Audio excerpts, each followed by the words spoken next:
Hey gamers, my name is Striker Hutasa, and today we have a conversation that was done a while ago with Wooly Gaming and some members of the Lab Discord.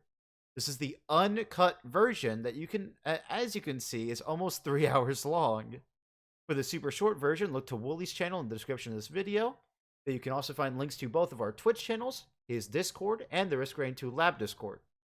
I originally was just messing around the logbook, but decided to add some stream footage to be a little bit more interesting. I had a ton of fun talking about this game that I love, and I hope you enjoy it. When you search up how to unlock loader, you have like a 2-minute video. Here's loader.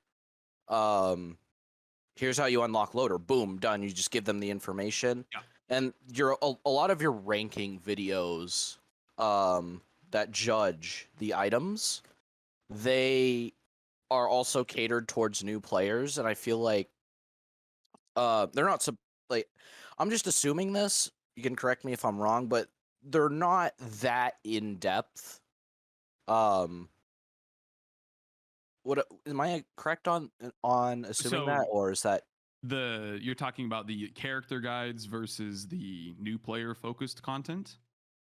I don't quite. Well, understand I mean, your content in general. I think I think I see what caters. you're saying. So no, I don't like necessarily delve into the nitty gritty spreadsheet type of thing. I think you might be referencing the spreadsheets don't define the game. What I mean by that is playing the. I center my content around grabbing people's attention that just play the game, right? They're just here to play the game. The vast majority of people, I mean, you guys are the outliers, right? In any community, I think every community has the type that like to min-max things. Like this game is not like Path of Exile, for example, where the min-maxing community is probably a larger portion just due to hardcore the game is general, blah, blah, blah, blah, blah. Risk Rain 2 is more of a like a casual game. I mean, I don't like when people make arguments like, oh, what are you trying to treat this as a competitive game? It's a PvE game. Balance does not matter. Balance is irrelevant. Like, people are always going to find ways to min-max and like play the game efficiently. So I would say I cater my content towards those people that are looking to just play efficiently, just to get better at the game, not necessarily find all of the ins and outs. So I think that's kind of what you're going at. I feel like my my attack speed video most recently, that would be the most like kind of in-depth videos, and I have the corpse plume video where I talk about the corpse plume in depth. Like those are my more in-depth videos. But yeah, the majority of my content would be more tailored towards just simple tips, simple ways that are easily like tangible, easily accessible. They're right there in front of you. Like you said, they're pretty basic. You can just pick them up, use them right away, and see some results. That's more or less, yes, I agree with that. What I cater my content towards. And like my content's mostly the opposite. Even like I just started doing like the Raindrop series, which is more focused on newer players. Like I'm delving into one item specifically, but I mostly talk about very like in-depth mechanics about it, like if like the whole mercenary burnt behemoth thing, like that kind of stuff, where if you want to get a very consistent win rate, you would be able to take advantage of this kind of stuff. Sure, and this is another point. Like that content's cool. I'm all for that kind of content. It's just not something I'm particularly interested in because there's no real tangible benefit. Like, is it cool that you can like use a behemoth and get 10 Desperado stacks immediately? Yeah. Is it practical? No, like that's not gonna happen unless you have like 10 shaped glass and a spin. Like Desperado itself has to land the killing blow essentially, and that's not gonna happen in 6mm. Like it's actually is kind of relevant because you can pick up a primordial cube and have a behemoth and be able to kill things because it's 6mm. Like it's not not a looping run. Sure, and that would speed your stages up. Yeah, absolutely. But is that gonna happen every single run? No, probably but it's not. still a good thing to know. Is it good to know? Yeah, absolutely. Yeah, absolutely, 100%. But it's just that, right? It's like a cool little trivia fact more so than an actual applicable thing that you can use every single time to just get better. Well, then let's use the other thing with mercenary getting double exposed. If you're in a bazaar and you see a red cauldron and you have a brilliant behemoth, you might consider that even more because you know that you're getting double exposed, and exposed is just completely and totally broken when you get 2 of them. Right, but then you have to actually be able to execute that every single time, which is a lot easier said than done. I mean, yeah, absolutely. It's a tip that you can use, but you'd have to work and work and work and work and work and work, which, like I said, that's more like the min-maxing side of things, which I'm all for. It's just not personally the kind of content I want to make. So yeah, I think I'm not telling you to make that content. That would be where the divide is. I mean, I've never claimed to be the authoritative source. I play the game a lot. I have a lot of knowledge on the game. and I apply it in different ways. That's always been my thing. So you guys are doing a completely separate thing, which again, I didn't know you guys, or you in particular, Striker, like to do 6MN going straight to say Chish Mithrix. I mean, that makes a lot of sense now with the opinions that you share. It just makes a lot of sense, you know? Yeah. And like go ahead, sorry. I still feel like there are other key differences. Like Crowdfunder is just absolutely busted in looping, because you want to talk about proc chains? Like that thing is insane, proc chains. Well, sure. Okay, so that opens up a whole nother can of worms. So yes, Crowdfunder is good, but so is everything else when you get to that point, right? Your equipment is not that useful at that point. It's more about the items that you have than anything. And yes, proc chains are king, but there are also like capacitor into a proc chain is going to melt your entire screen in one shot. It's not going to happen every time. The Crowdfunder is more consistent, but you know, having that capability, and that also plays into another thing where I think burst damage is way more important. I think we agree on that. Single target damage, dealing with those high threats like Malachites and Celestines and all that stuff, dealing with those guys faster is more important than just wiping out the trash, which is usually what a low damage auto attack level proc chain is going to do, which is what the Crowdfunder grants you. On top of that, I feel that. Oh, sorry. Go ahead. I don't actually know if that's true. Because if you have the low consistent damage, it's going to have the same average output, so it's going to take the same amount of time. Except it won't waste damage on smaller targets. Not for burst damage. Like on average, yeah, if you fight 100 things, it's going to take the same amount of time. However, even on a larger target, go ahead. Even on a larger target, right? Like if it takes 1 second versus firing like a couple times a second. Well, then they'll still have the same output.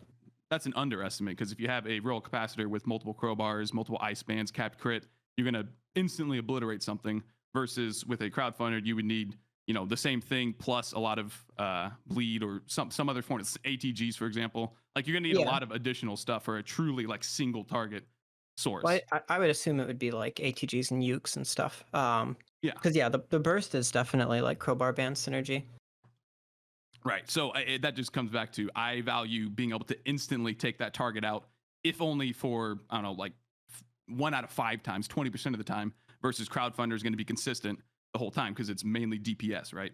I value that chance to just obliterate everything right away, because when it comes down to it, I mean, you guys know the game. The more you loop, the more items you have, the more you just the entire screen, Yeah, I think that's kind of where maybe it diverges, because once you hit the point that a lot of your items are just one-shotting stuff anyways, then just dumping out as many chances for big chains as you can is really, really good. But I would also argue that it doesn't matter at that point. Like, it doesn't matter what equipment you have. I could have a wood sprite and still be doing the same thing. I think yes, the Crowdfunder works in that situation, but so does like literally everything else. And another point I want to go back to is my view on equipment, because I loop and because I rush, which we can also talk about. I don't like to call it rushing. I guess it's the simplest term. But for me, equipment is utilized the most in the early game. Same thing as your survivor loadout. Like, those things matter the most the earlier the run is. Yes. Because the later the run goes, it's all about the items. So I want the equipment that's going to do something for me now, like giving me that tangible benefit right now to progress the run. That's the way I see it. So I'd like to know your all opinion on that. And this kind of gets into like my main concern with your tier list is that they're my big issue with tier lists is that they're not very focused. Like, you can have a tier list for like Commando and Loader, and they'll look very, very different. Like, bans on Commando, if you're playing with Suppressor Fire especially, bans are going to be way lower on your Commando priority than if you're playing Loader or Artificer. I mean, so like for the early game, sure, but I never cater that towards just the early game. I talk about, I guess I've never mentioned it specifically, but if I had to, quantify it, I would say it's for getting as good a run as possible. That's the goal I make for my tier lists. So I would say the bans are still just as important on Commando as, not as the Loader. I mean, that's a hyperbole, because obviously Loader right away, boom, you're smacking things for multiple thousands of damage. I would still say they're pretty valuable, because as soon as you get 2 ATGs, all of a sudden your auto attacks are doing it. You pick up a not Crowdfunder, a Sommering, a Royal Capacitor, a Praeon, anything like that. You're still utilizing the bans pretty useful. I guess Praeon's not a great example either, because the Tendrils, will proc the bans. But you know what I'm saying? Like, there's still ways to use it. It doesn't mean the items, they're less impactful because there are less scenarios. or I guess consistent scenarios for the commando versus the loader, but there are still plenty of scenarios where they are useful. I say that to everybody. Like, don't worry about specific builds on each survivor, because the good items in Risk of Rain 2 are generally just good items. Well, yeah. Like, yes, there are cases like obviously Focus Crystal on melee survivors. That's a duh one, you know. I use for the Focus most part, Crystal on the good items are good. Well, yeah, Focus Crystal on pretty much everybody. Yeah, I will do 2 180s with Ballista as Huntress just to get that Focus Crystal damage, because it's just so insane. Like 20% on literally everything the player can do. Like you proc fireworks on a barrel and stand next to an enemy. Like we like playing close range. For Focus sure. Crystal's so dumb. Another thing that we can both agree on, thankfully, is that Tonic is king. Like Tonic is just so busted. Tonic is so incredibly busted. Yeah. Like that's the. I think. Sorry, Striker, just Oh, go ahead. all right. I think another thing he's just trying to say is it's kind of like the items in general are good, and the way he ranks them are also like an average among all of the characters. It's not like it's not like Bungus is S tier because it's good on engineer. It's more averaged amongst all the characters because it's not as great on all of the characters. So it gets lowered because of that, but it gets higher because of Bungus, which I mean, at the end of the day, there's just so much context that goes into what actually makes a run a run. And I've tried to make that clear since day one, that yes, the tier lists represent in large part the average, the aggregate, I guess is a better way to put it. But I mean, like you said, there's going to be cases like the Bungus on engineer. And actually, I think before the 1.0 on my previous full tier list, I did have all of those indications of, well, not all of them, but the ones that I believe were important enough to discuss, like Bungus on engineer or Focus Crystals on melees. Like they're obviously going to be more consistent in those scenarios, therefore they get a higher rank, et cetera, et cetera. So I would say the tier lists are actually more for just giving new players a great way to just immediately see, okay, these are the ones that are better than other items, I guess. Because I think we can all agree that there definitely are items that are better than other items that you want to see no matter what. Yeah, you know? Every item can be busted in the right scenario. Like I cannot think of even Fuel Array can be busted because Angie's turrets get it. So you just send the turrets in to explode.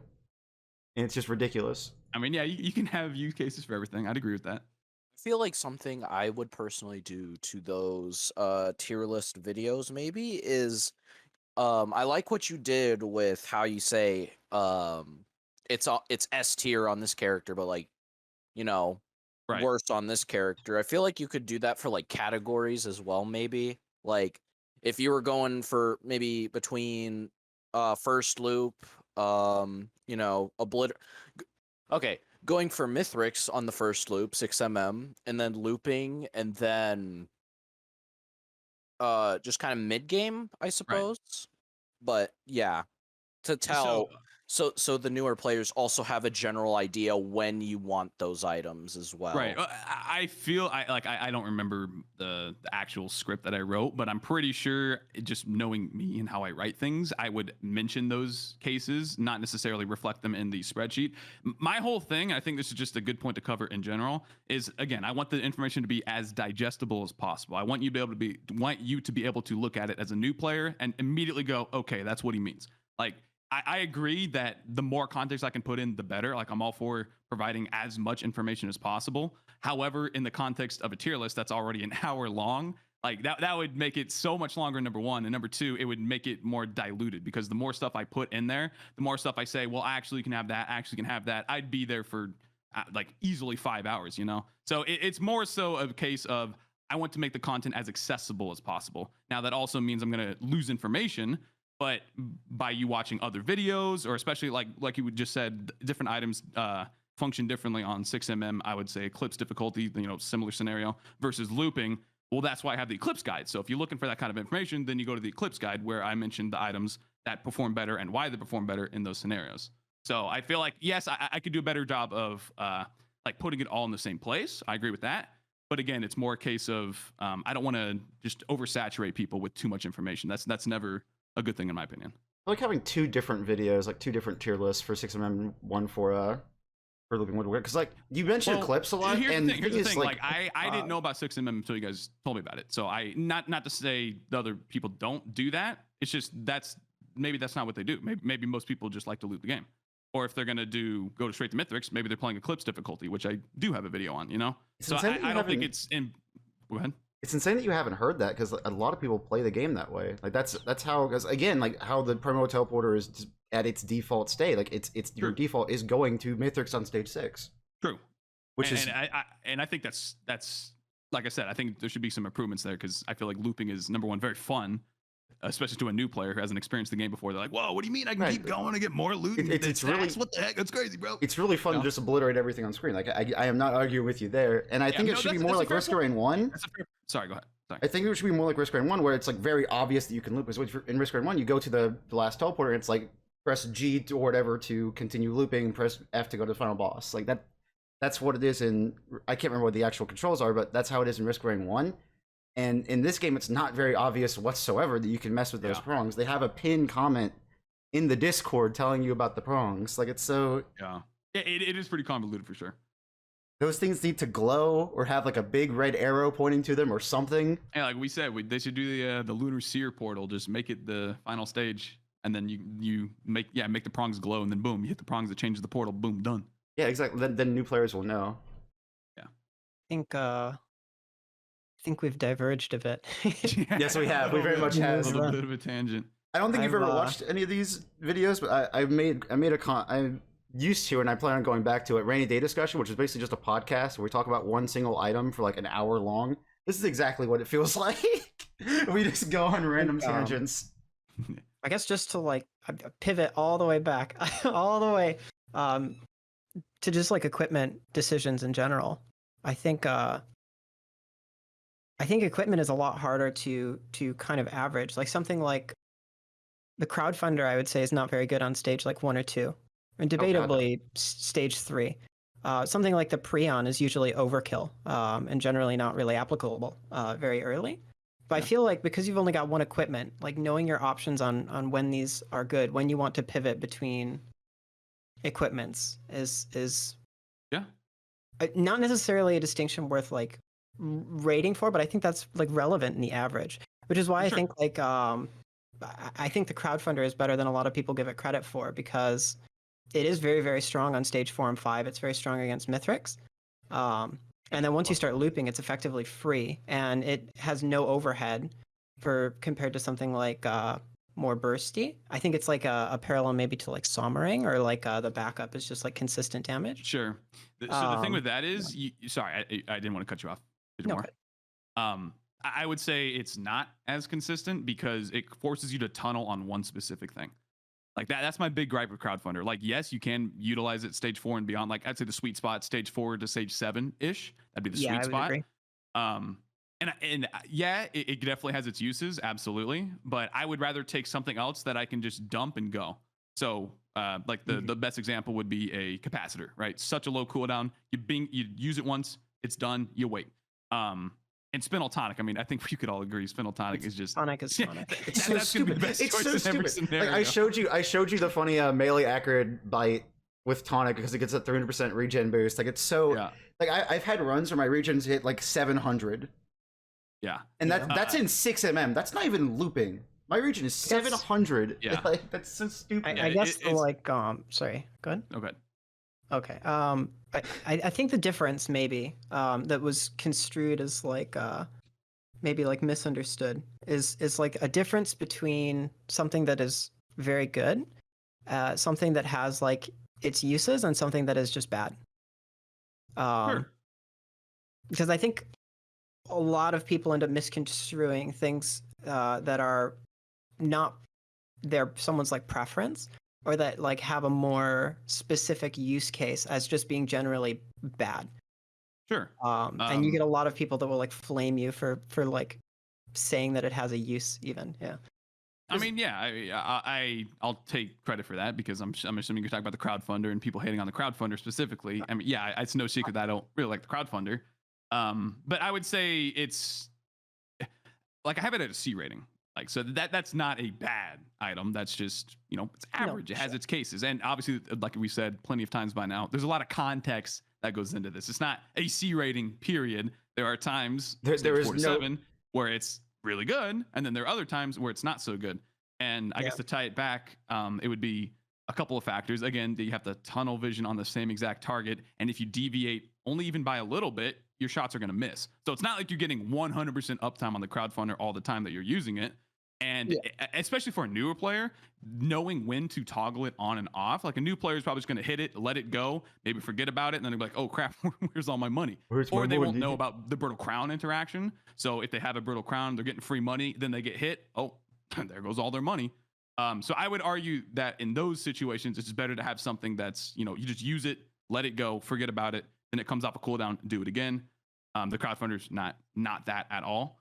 And then going back again to the early game, I would say again that equipment is most important early on. The equipment is there to enable you to get a good run, the way I see it, because as time goes on, I feel like your equipment slot and especially the survivor you choose don't actually matter at all. I mean, it's all about the items that you have. I could be playing anybody and be getting massive proc chains, and I'll clear the screen whether or not I'm playing Artificer or Acrid versus Commando or Huntress or Low. Like, it doesn't matter at that point. So I think those two things combined, that's why I have the view that I have on Crowdfunder. That's why. Yeah, well, I think. Oh, go ahead. Sorry. Sorry, go ahead. I was just gonna say, I feel like that's just one of the. That's become like the poster child spoken about item. But I think there are like a handful of items that are just the effect isn't quite as obvious. Something like Rose Buckler, I think, is a lot better than people give it credit for, just because the effect isn't obvious. Like 30 armor being an effective like 30% health up most of the time that you're like running around dodging is pretty good. Yeah, very good. Yeah, I'd agree. But a lot of people so the effect itself is pretty good. Sorry, did you want to talk about like one by one mini item? Or do you want to get like a list going? No, go ahead. I was just talking in general. So I would say I agree. Like the Rose Buckler, I mean, 30 armor is not bad at all. I think 200 armor is 66% damage reduction. So that's a good break point to just know. So I mean, that's not bad at all. However, I personally value defense as the last layer because damage is king to me. You kill everything before they kill you. Like what's the threat? Nothing's a threat anymore. And then I'd value mobility because if you dodge the hits, then you don't have to heal or block anything. Then you're healing next because if you can just take all the damage and then instantly get it back with one-shot protection, that's another reason why I value one-shot protection, which we get into later. Then you don't need to really block anything. Of course, there are exceptions. A lot of context, surprise, like repulsion armors. I would always take a couple repulsions for burns and bleeds, et cetera, et cetera. So I think that would play into why I don't rate the Rose Buckler as high as maybe you would, because in my mind, you have to I think to everybody, you have to compare it to the other items. It's not Rose Buckler by itself in a vacuum. It's Rose Buckler versus any other green you could have got. So that's why I would say it's a decent item. So what I kind of want to talk about earlier is that one of the reasons I play 6mm is because your character matters so much more. Like your character like is super important. And the cool thing about 6mm is that you say that Artificer's the worst in looping or whatever, like how you play. Artificer is actually one of the best characters because, hey, you know that Mithrix fight? What if I just freeze it? Like what? I mean, I reflected that in my Eclipse video. Yeah, I agree. Artificer is really good.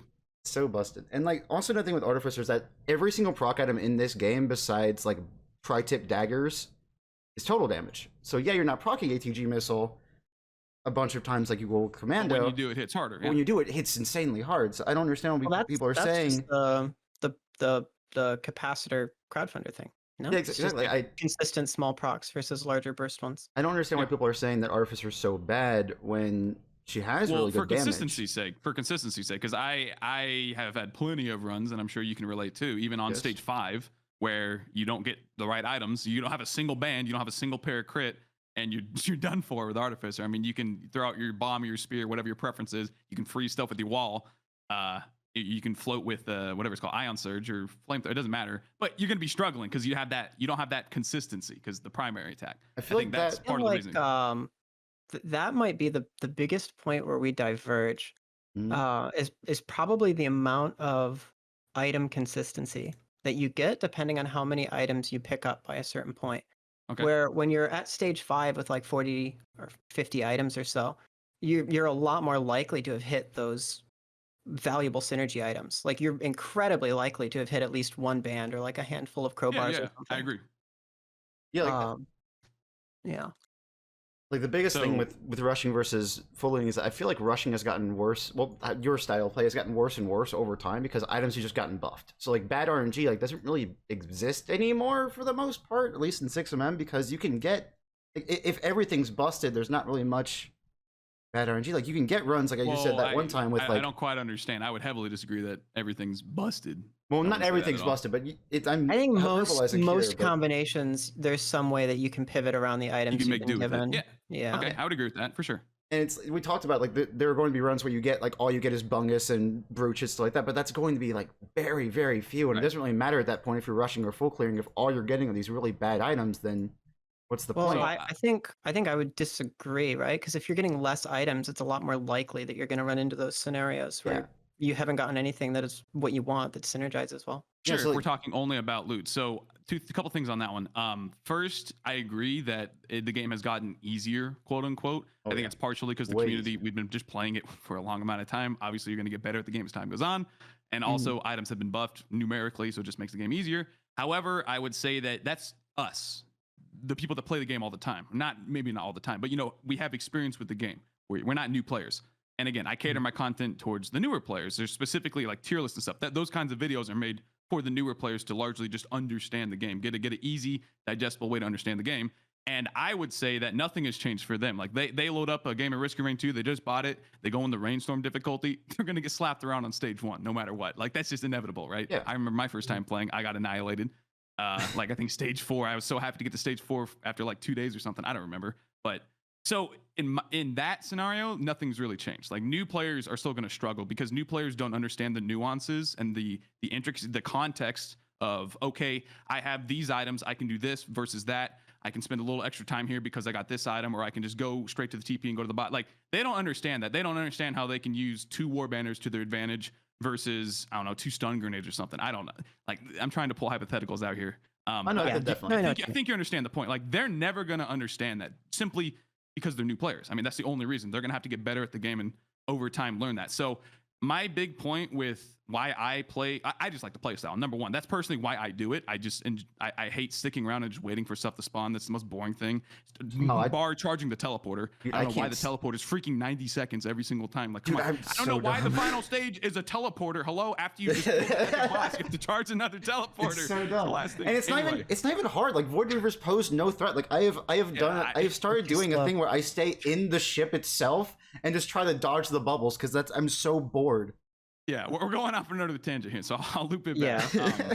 So personally, yes, obviously, I just like the play style. However, I always tell newer players, not always, because there have been plenty of times, but the number one question I get, which believe me, I get a lot of questions on it, is I get overwhelmed. What do I do? I keep getting overwhelmed. What do I do? And almost always it's because they lack the knowledge to acquire targets. So they don't understand that you have to kill lesser wisps first or you're going to get melted.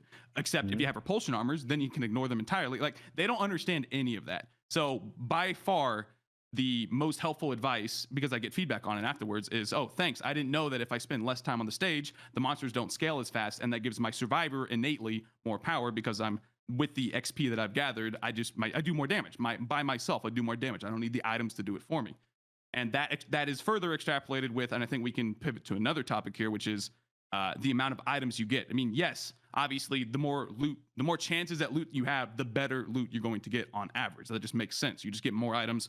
Yes, you're going to get more good items and more bad items, but you get more good items the more loot you have. But that completely neglects time because if you just okay, here's a question actually. What would you guys say is the average amount of time you're spending on a stage? I'm assuming all 3 of you full clear.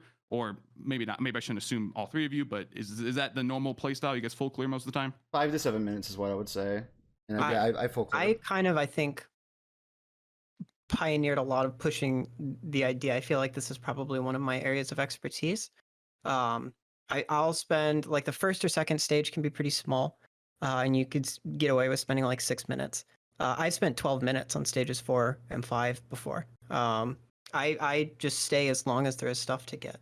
And I think there's definitely a variance between skilled players and unskilled players, where when you're a skilled player, you know how to push your advantage when you don't have as much power. You know how to push your kit, and that like early innate power spike where you start ahead because the character is stronger than the monsters. Yeah. Then the monsters scale and get stronger, and at that point, it's all your items. Your items are what push you past. And I think better players are able to push that advantage, especially on stronger characters, right? Like Loader can speed run without taking a single item. Yeah. I think that's kind of where the difference arises, and that I usually will tell newer players to kind of slow down and focus on things other than the clock. And I've had a lot of success in like the main Discord and like the game questions chat where people are always asking like, I'm going fast. I'm hitting the teleporter 4 or 5 minutes. I've got 3 items and I just get killed by the boss. I make it to stage 2. I've got 8 items. It's 5 or 6 minutes in and I just die. And Sure. usually what I'll tell them is you don't really want to worry about the clock like at all. You like ignore the clock. It doesn't matter. All that really matters doesn't. is getting items as efficiently as possible and not wasting money. Because the way that the scaling works, you have both scaling from the clock and scaling from the stage. Every stage adds 15% to the difficulty, Yeah. which means you not only want to optimize items per time, right, going fast and getting your items. You want to optimize items per stage. That way, for every point of difficulty, you're equally strong. Sure. And the difference in leveling is actually directly tied to the director credits, right? Because experience is tied to monster cost, which is tied to difficulty. So regardless of how fast or slow you go, that advantage doesn't really change. So when you're getting the difficulty pushing up from the stage multiplier, you're more quickly hitting that position where you have not as many items.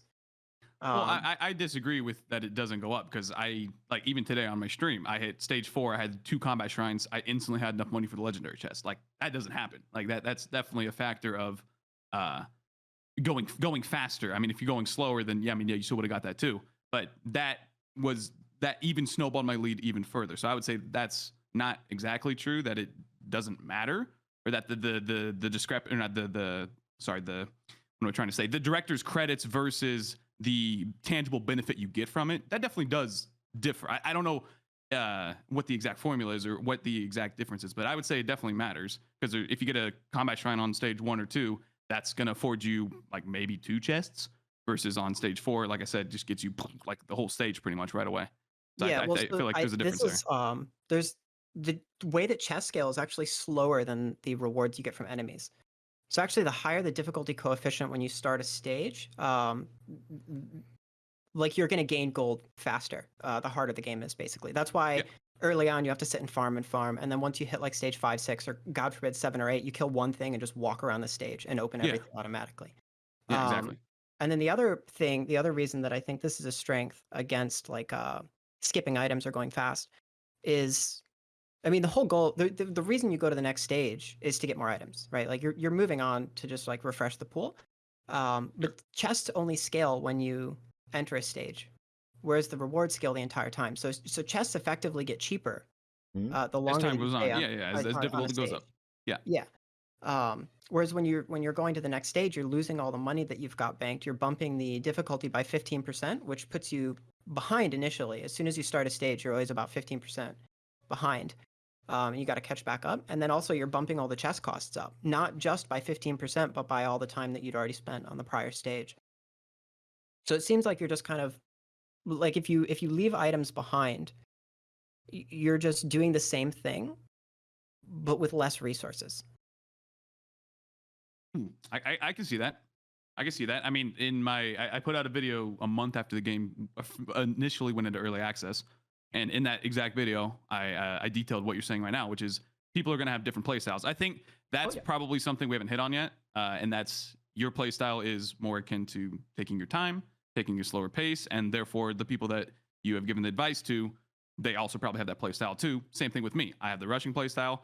The people that like to rush look to my play style. They're like, oh, it works. So I think that's just something to be said that both play styles work. So it's not that I've never, or rather that I've always been against taking time. Like I said that in that video. I think it's in the first 30 seconds. If you want to go click on the video, it's like how to get better. There's the thumbnail, something like that. Like I say, you know a lot more about how you play the game than I do. So take the tips that I give you here and synthesize that with your own play style. Simple as that. And I would say, like time is super important. I'm not disagreeing with that whatsoever. But I'd say that it's more important than you're leading on to, because you said you like to tell people to just ignore the time, basically just focus on that. I can respect that from like a gameplay standpoint, because that way they're just focusing on, you know, target acquisition, blah blah blah blah blah. But the way I play the game, I'm doing that and then looking at the time as well. Like that's how that's what pushes me. Knowing that I have to keep going and keep going, I'm automatically, innately going to be looking for, okay, that means I have to kill this guy like 10% faster. Okay, that means I have to get closer to him. That means I'm gonna have to do this and that and that. So it sounds like it's just something as simple as different play styles. Well, I think it's just a different focus, right? Rather than telling people to focus on the timer, because a lot of times then they end up, before they understand why, they end up making wrong decisions and leaving maybe when they shouldn't have. Whereas if you encourage something like item efficiency, right? Like not killing things when you have enough money. Stay by a chest until you've got the money to open it, and move on immediately. Try and get to the next chest, you know, so that you're not floating cash. That's the goal, right? It's not floating cash. Absolutely. Because then you're fast. At that point, if you're practicing efficiency, you're getting like the maximum power level and you're fast. Yes, we both, I agree with that 100%. And it's just how you get to that point, how you tell a new player or how you help a new player push them in that direction. That's, we have different methods for that. And I think usually where I'll usually end up differing here is I do think both playstyles work, right? Clearly, they both work. So I think it's more so like what's more beneficial to a player that's learning the game. Yeah. And a lot of times I'll recommend like taking things slow, because I believe it is just directly optimal. It is just a more consistent way to play, even if it is a little more boring. And for a newer player, it's going to expose them to more of the stages. It's going to encourage them to explore and quickly learn paths through the stages, as well as teach them, you know, enemy priority. Like I'll tell them, you know, figure out what's hitting you, what's killing you, and target those first, right? As well as exposing them to lots of items will show them more synergies, and they'll say, okay, well, I got focus crystal, but I'm not really using it. So I personally don't think I want that item right now, right? I would prefer like a goat hoof. But they need that exposure for that. I agree with you 100%. I mean, yes, you are clearly seeing results, and respectfully, I mean, I am too. The vast majority of my audience has been built off of these results, basically, because I've tailored my content towards guides and tutorial type of stuff. At least for like the first year, that was like exclusively what I did. It was never like personality related or entertainment related. Of course, I'm going to interject my personality into my videos. That's not what I'm saying. That's how that works. So I think it's just like I said, we have different play styles. We tell people, obviously, according to what we do, why we do it, we explain it, and then they choose what they want to do. And I'd say if we had to generalize, I would say majority of players probably sit somewhere in the middle. Number one, the majority of players probably don't know, don't really care who developed what strategy or what strategy does what. They don't care about the math, probably. They do not care about the math, sadly. Yeah, no, that's a perfect point, because I would like to apologize if I personally offended anyone with the spreadsheet comments, because I know you guys like to do spreadsheets. Heck, I made a spreadsheet with it was never supposed to be serious. In the video that I did, it was like understanding damage and proc coefficients, like the thumbnail was a Prayon and a syringe. It was talking about things like crowdfunder consistent damage versus burst damage, like Prayon capacitor. I made like a fun little DPS calculator spreadsheet. So I'm all about that kind of stuff. Don't get me wrong, but it's when because to a newer player, like, you can explain all this stuff to them. You can explain the director credit system. You can explain how efficiency works, and when you bump up a stage, how you're actually kind of far behind if you take too little time. So you should probably take more time to like, you can explain all that, but they're not all going that to care. matters is how they apply it. All that matters is the practicality. Right. Yeah. So spreadsheets, in large part, like they're not designed to be practical. They're designed to be an information dump. They're designed to hold information. It's no different than me talking about. I can't. I'm sorry. I'm pretty tired. I can't think of any specific examples right off the top of my head here. But do you see where I'm going with this? Like, spreadsheets are cool, but it's also not reflective of the game in a lot of scenarios. Like what you're actually going to be doing. What I think was interpreted. I think this is where the entire like misconception, and I think possibly the entire belief that people around like the lab community thought you didn't like them was purely tied to misinterpretation of that comment, where I think a lot of people interpreted it as like testing and research on the game doesn't extrapolate to, and that rather than figuring out practical applications or like ways to apply it to real gameplay, there were a bunch of people just crunching numbers together and then treating the numbers as law. Because there were a lot of people, even in the regular chat channels and in the regular Discord, that would start like debating the nitty gritty of like the math and mechanics of certain things. And once they ran out of things to say, would just say, well, the game isn't, try playing the game. And there were a lot of people that I think started Yeah. like saying those kinds of things to disprove like testing. And I think the disconnect is that they're not thinking about the extrapolation, right? That the scientific process is built around formulating data from pure theory and Sure. then building hypotheses. Hypothesis?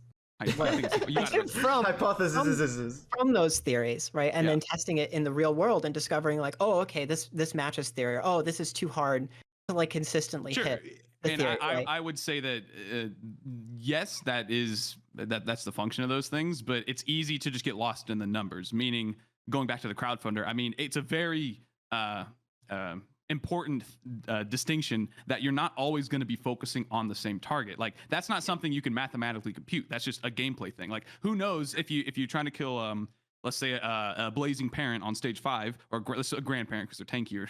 Parents are kind of, I don't know why they nerfed parents so much as a quick little Parents, thing. parents got destroyed in this update. I don't know what happened. Anyway, like there's going to be times, plenty of times actually, because stage 5, I think we can agree, is the most dangerous stage at any point in a run. Like you go on there, you got brass contraptions, you got the mushrooms. If you don't pay attention, like there's so many things that can get you killed. So there's plenty Did you say of Void times when Reavers? well, I mean, if you're not paying attention, like you kill a Void Reaver, you can die. Okay, yes, I Oh, should no, use Void Reaver as a dangerous example. Thank you for calling me out on that. So I would say there are more times than not where you're not going to be afforded the luxury of just tunneling on the same target, which is inherently what you have to do with the crowdfunder to maintain optimal DPS the whole time. So yes, me saying the comment, a rather snide comment, if I do say so, of spreadsheets don't actually define what the game is. It's still pretty true. I mean, I said it in a facetious way. In my mind, it was no different. Like again, I don't have any ill will towards anybody in the community. I love spreadsheet stuff myself. It's just more like the crowdfunder memes, right? It's no different than that. You guys make all the crowdfunder memes, not you specifically, but all those things. It's no different to me. So it's just banter when it comes down to it. But there's still truth behind it. Where, like I said, it's easy to get lost in the numbers, and I think not covering that is pretty important. I've been trying to interject for a while. we're all like very polite, and I've noticed like Europe hasn't talked in like 30 minutes, so we're all being very polite, which is I'm very happy with, because I was very worried about this not being a polite conversation at some point. But I was trying to talk about how the crowdfunder, like you talked about, you can't really focus on an enemy, and I think that's the big difference between looping and 6mm, where you can, like in full clear 6mm, you can focus on an enemy because you're either so strong defensively, or you can just have good game awareness to be able to do that. Like there are many times where I have had a crowdfunder and I've been able to just focus completely on a brass contraption because I know there's nothing else around me. I think that's fair, but that's still a fair point for something that is just significantly easier to use as a fire and forget, or like for a new player knowing what to prioritize. I think that is fair. And I think the reason that the crowdfunder became such a decisive topic is there is That's a good way to put it. I like it. Yeah, exactly. It's become controversial, and the reason is because there were two sides, right, that are escalating, and none of the vocal people are meeting in the middle. You have people that take the idea that it's not very strong on the first couple of stages, or that it doesn't really matter in the late game, and they decide that it's literal garbage that shouldn't ever be in the game. It has no use. It's completely worthless. And then you have other people who feel attacked by that because they like the item, and simply saying they like the item is enough for people to say like, oh, it sucks. Yeah. You like I it. mean, And then these people feel compelled to push back that it's great, that it's good, because in its niche it has a best in slot. And I do want to say real quick before we move on from this topic or say anything else, but I actually thought this way. Like before I started making content, before I started diving deeper into the video game, I thought the crowdfunding was garbage. Like I used to make fun of it constantly, because I had only watched your videos. And the big issue I feel like a big issue in the community is that when someone says, or like when you say item bad, there's not somebody else saying item good. So new players will see. Well, there is, but that's the thing. There is. I mean, you guys have been saying that the whole time. Well, yes, right? but if you look at the vocal. sizes of channels, like if you look at the size, like my channel versus your channel, newer players are mostly going to see your content. And Well, that's it. respectfully, there might be a reason for that, right? I mean, not to say the information is invalid that you're presenting. It's just maybe there's a whole bunch of reasons we can get into. That's a completely different topic. That's a completely different thing.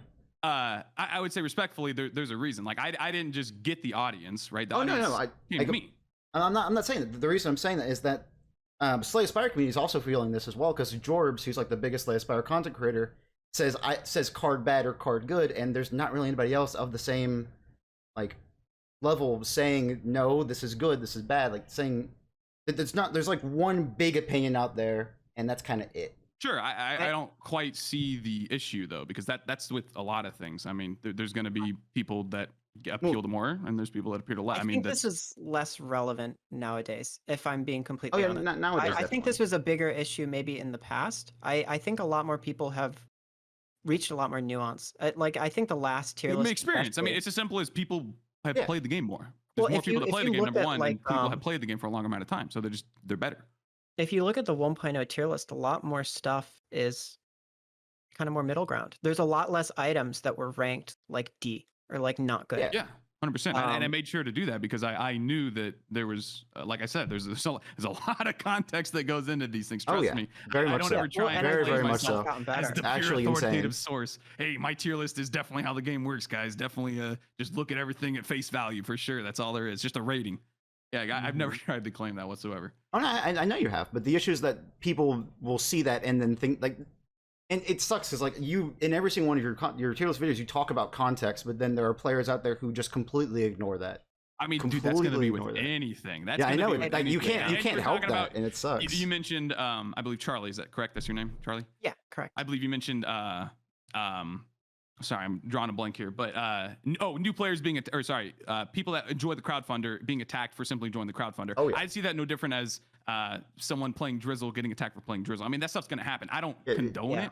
I mean, Well, I think it's a I bit think silly this if has someone started posts happening- a command sacrifice God run on Drizzle. I mean, Yeah, okay. the cool, God. but, I mean, it's I command think- sacrifice Drizzle. Let me be real.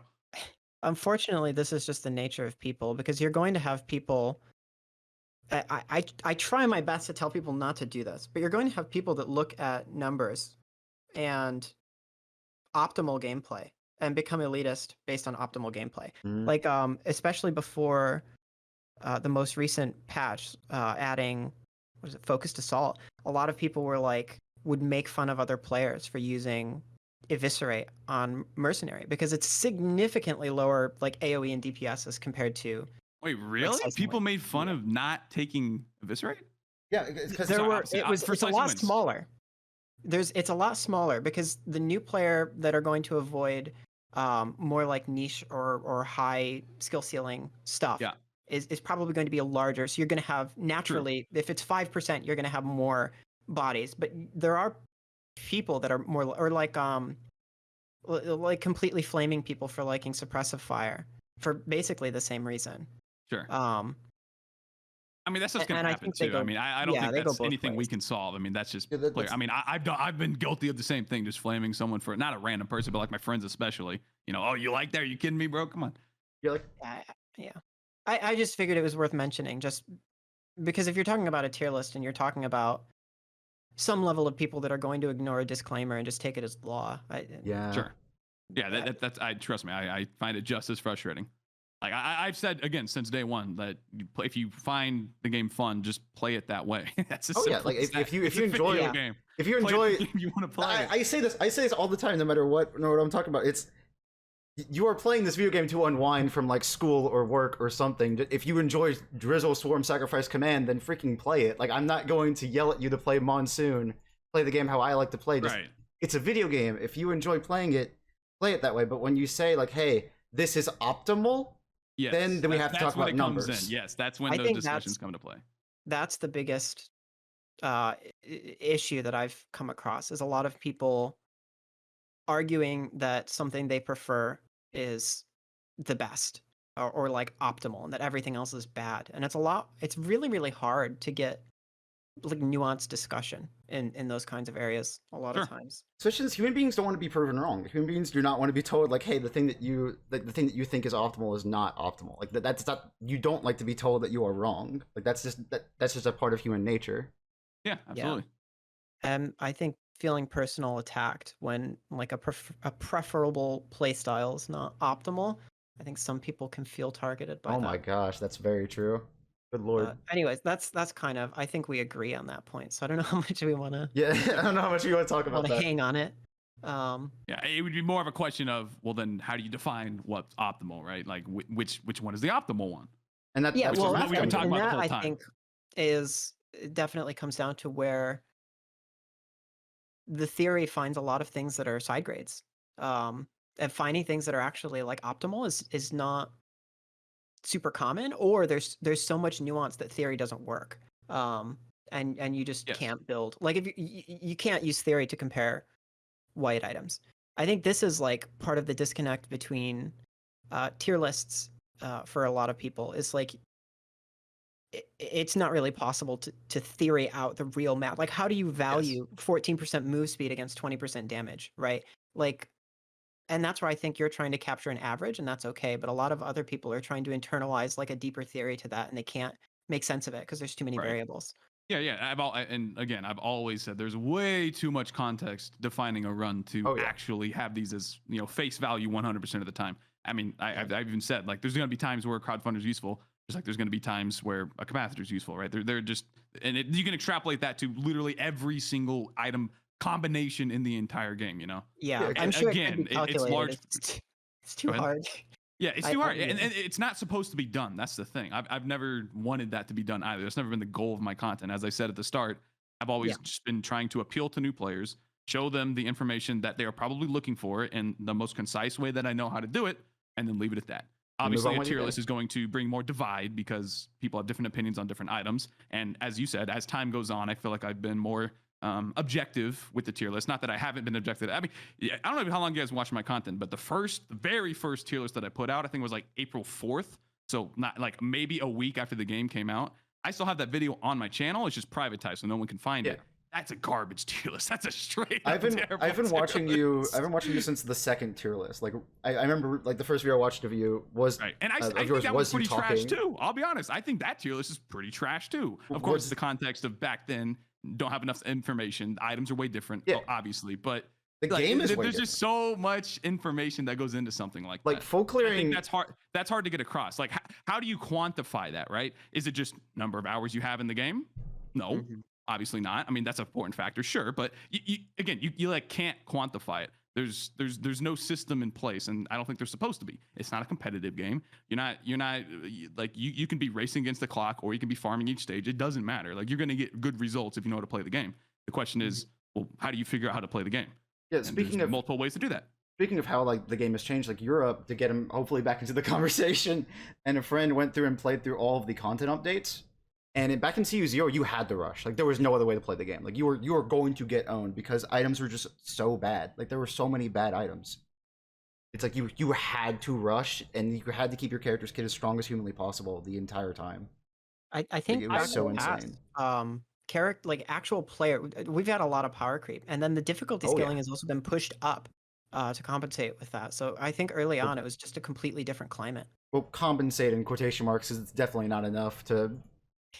It's definitely not enough to counteract the power creep. So you guys are saying the power creep is there's been more power creep than there has been changes to difficulty in the game. Yes, very much think so. The game has gotten easier. The game has gotten way if you easier. compare something like Commando or Huntress to newer characters like Loader, Acrid, or Bandit, they're just so much easier to play and so much easier to put out power. Right, like being able to just kill stage 1 Wandering Vagrant. I think Rex was probably the start. When Rex was added, that was the first character. Maybe Mercenary could do it, and I just didn't know how to play him at the time. But I remember Rex was the first character that I was able to just sit in the teleporter and just face tank stuff. It just out damage everything. Yeah, and that's probably playstyle is a factor in that too. But yeah, I would agree with that. How I feel like there are definite like clear better choices for skill loadouts. I know we're kind of pivoting to another topic here. This is actually something I wanted to talk about as well. Yeah. Sure, go ahead. You can bring something up. I was going to let you go. I was just agreeing with you guys said. That this conversation has been. This conversation's been filled with just like, go ahead, and it's so funny to me. I always hate talking over, not in person, because this is just something you have to deal with just latency in general, but also, not seeing expressions, you can't go off of it. So yeah, we're gonna interrupt everyone all the time. I've always hated that about internet conversations or over the phone. Anyway, that's so bad. I mean, absolutely, the game has gotten easier with the loadouts, I would say, because they, if I remember correctly in their dev thoughts, they've said that they want the choices to matter, right? They want it to be a balanced choice when it comes down to it. And I think there is a pretty big discrepancy with some survivors with abilities. Oh, yeah. Commando. I think, so this is something that I wanted to ask was, I know you have like a guide to loadouts, and I was curious if that was meant to be like best or just viable playstyles. I would say, yeah. Again, it's more of the tier list where this is on average going to get you the best results. I mean, yes, I don't know how other people play the game, but for me, I guess if you want to generalize it like that, for me, this is what gets me the best results most of the time. Okay, because I feel like as far as like skill loadouts go, there's a lot more freedom of choice. Like I don't think there are very many skills that are like direct upgrades. Like I would say pressure mines, Ugh. maybe like arrow rain. I think in some Very much so. contexts, nades and suppressive fire. Although I think like the clunkiness drives a lot of people away, so that one's a lot harder to compare. Yeah, But you're talking other about than frag that- grenade, the bounces. Yeah. Yeah, I I, will- don't know why they changed it. It's straight up worse. It's so- do it's we so all agree bad. on that? Yeah, Frag is I straight actually worse talked to after Gore patch. about this in the official Discord, and apparently they are going to look into it, which is very nice. And they're also planning on not changing how nades work, which makes me very happy because nades are my favorite ability in the game. I think they add so much like in-depth skill to Commando, which is my favorite character. Like just learning all the bounces, learning how to bounce off walls and hit airborne enemies, stuff like that is just so fun, and the damage is crazy. Like compared to suppressive fire, I'm sorry, I need to actually breathe. Compared to suppressive fire, it takes 0.5 seconds to throw out a nade, and you can keep shooting M1. Where suppressive fire, you have to stop shooting M1. And I know it does more damage. Suppressive fire does do more damage, like from your testing and our testing as well. But it's like slicing winds. Like while slicing winds is active, you can use your M1, you can use your right click, and use everything. Sure. So like you can just toss out nades real fast and then keep going. And also you have the behemoth interaction, which is just broken. Have you seen that, Wooly? Do you know about the behemoth interaction with nades? The bounce itself procs behemoth. Yes. I'm Yeah, going to post a GIF. Broken. I mean, I'm going to post a GIF and show you how broken this is because But it's not. it's I would it's say 60%. it's more just like a cool little like factoid, right? That the It's behemoth can proc off the 60%. bounce. It's the 60% of the sweet spot. That's how broken it is. Like that's so much damage. Like I'll show you. But the thing is, like, how often are you going to be landing the frag perfectly with the sweet spot under the enemy? Like, especially with the current bounce mechanic, you know? Well, that's the thing. Like that's why I think it adds so much skill depth to the character because you also, can get these really sick bounces. Like right there. Like I do that. Like that is the thing that I do with the character. Yeah, I mean, and that's cool, but again, that's not something that's applicable if we want to wind it back to the context of a best loadouts video. Like a new player is going to have no idea what the heck is going on right there, right? They're not going to understand that at all. So I would consider that something that's pretty much irrelevant for a loadouts video. Well, yeah, I'm saying like it's still like a big nades versus suppressive fire is going to be debated until this game dies. Like that's going to happen. Like until they add like a third special that's like somehow better than the other two by far. It's going to be debated until the end of time. Yeah. Well, I guess one of the number one things that comes up regarding loadouts is acrid. Sure. Oh no, are we having this conversation? I think that's probably the number one thing that I think I disagree with, and that I don't think there's one optimal playstyle for acrid. I think you can interchange almost anything except leap. I don't really like frenzied leap. God, frenzied leap is so bad. It's too slow. You lose the movement. Whatever. But the rest of it, I think, is pretty interchangeable. I think bite gets a lot of damage, and the recovery for a long time lets you just stay in enemies' faces. Especially if you're willing to take a purity with it, which isn't too hard to get. Sure. And it just becomes ridiculous. The Slayer racks up a ton of damage. You're just healing like crazy. 10% a second is it's just all the time. Yeah, but you can also easily get all of that benefit plus much more with your items, right? Like I think we can agree. Like you have a couple of repulsion armors, you don't need that regen anymore. You have like slugs or a reju rack or crit sight. Like there's so many things. Well, you talk about that region's now irrelevant. We talk about yeah, they add up. We talk about consistency. It's like you start with this. This is like an innate regen that you have. Like the first 3 stages, healing does not matter to acrid because you have third hit of N1 and you have right click. Yeah. I would also argue that healing just doesn't matter on the first 3 stages. That's my point. Like it doesn't matter if acrid has insane regen. Like You can get away as long as you know how to play the game. You can get away with no regen. And I yes, like, oh, go ahead. It warrants the melee range, though, right? Like, because I think a lot of people have Focus issues with crystal. melee range because it causes you to take a lot more damage if you're not playing very carefully. But having all that passive regen and having that healing on top of something like a repulsion plate lets you just get away with that, right? You can just stick to bosses and you can just do that, and it works. Sure, but now you have to compensate for flying enemies. Like, what if you get a greater wisp toward a mini when you're playing melee accurate? You better have a good equipment, right? See, now, I play pretty much nothing but melee accurate nowadays. Like the last time I played ranged accurate was like probably not even in 2021. What I do in that situation is I shift onto them and then you just hold right click. Like that's literally what you do. You just you act like a wild animal and you cling onto them. Sure, I mean, but are you going to miss ever? I mean, Are you yeah, gonna of course, but always be able to stick on it's a stuff? greater Really wisp. It's a greater wisp. They're pretty dang Yes, big, dude. okay, that probably wasn't the best example. But again, it's more of the context. The same thing going back again to the crowdfunder. But you're not going to be doing that specific thing the entire time. So for melee range, especially, like I think Mercenary's the pinnacle of melee range. Like he is so easy to stay doing what you're supposed to be doing.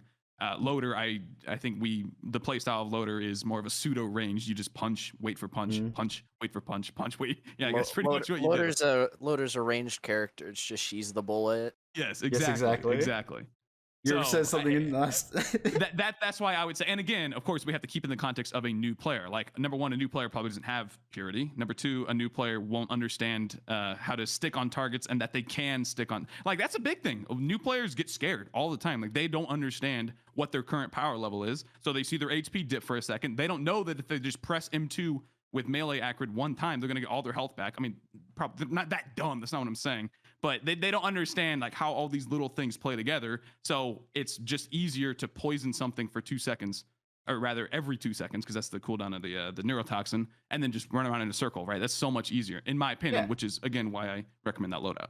Oh, no, it's definitely easier. I feel like having different loadouts for a newer player loadout, because again, they don't have everything unlocked. Like you can't really recommend nades when you have to go to stage 20 with no lunar items to get video, them. I would say, is more for people that have already played the game. Yeah, that's a good point. Like tier lists are definitely, the item tier list specifically is just to get you familiar with the items in general. But the loadouts, yeah, I guess I assume that you have a baseline experience. That's a good point. I guess what I would say is like something like there's no reason to stay in melee range just kind of isn't true. True. Right? Okay, that's a fair point.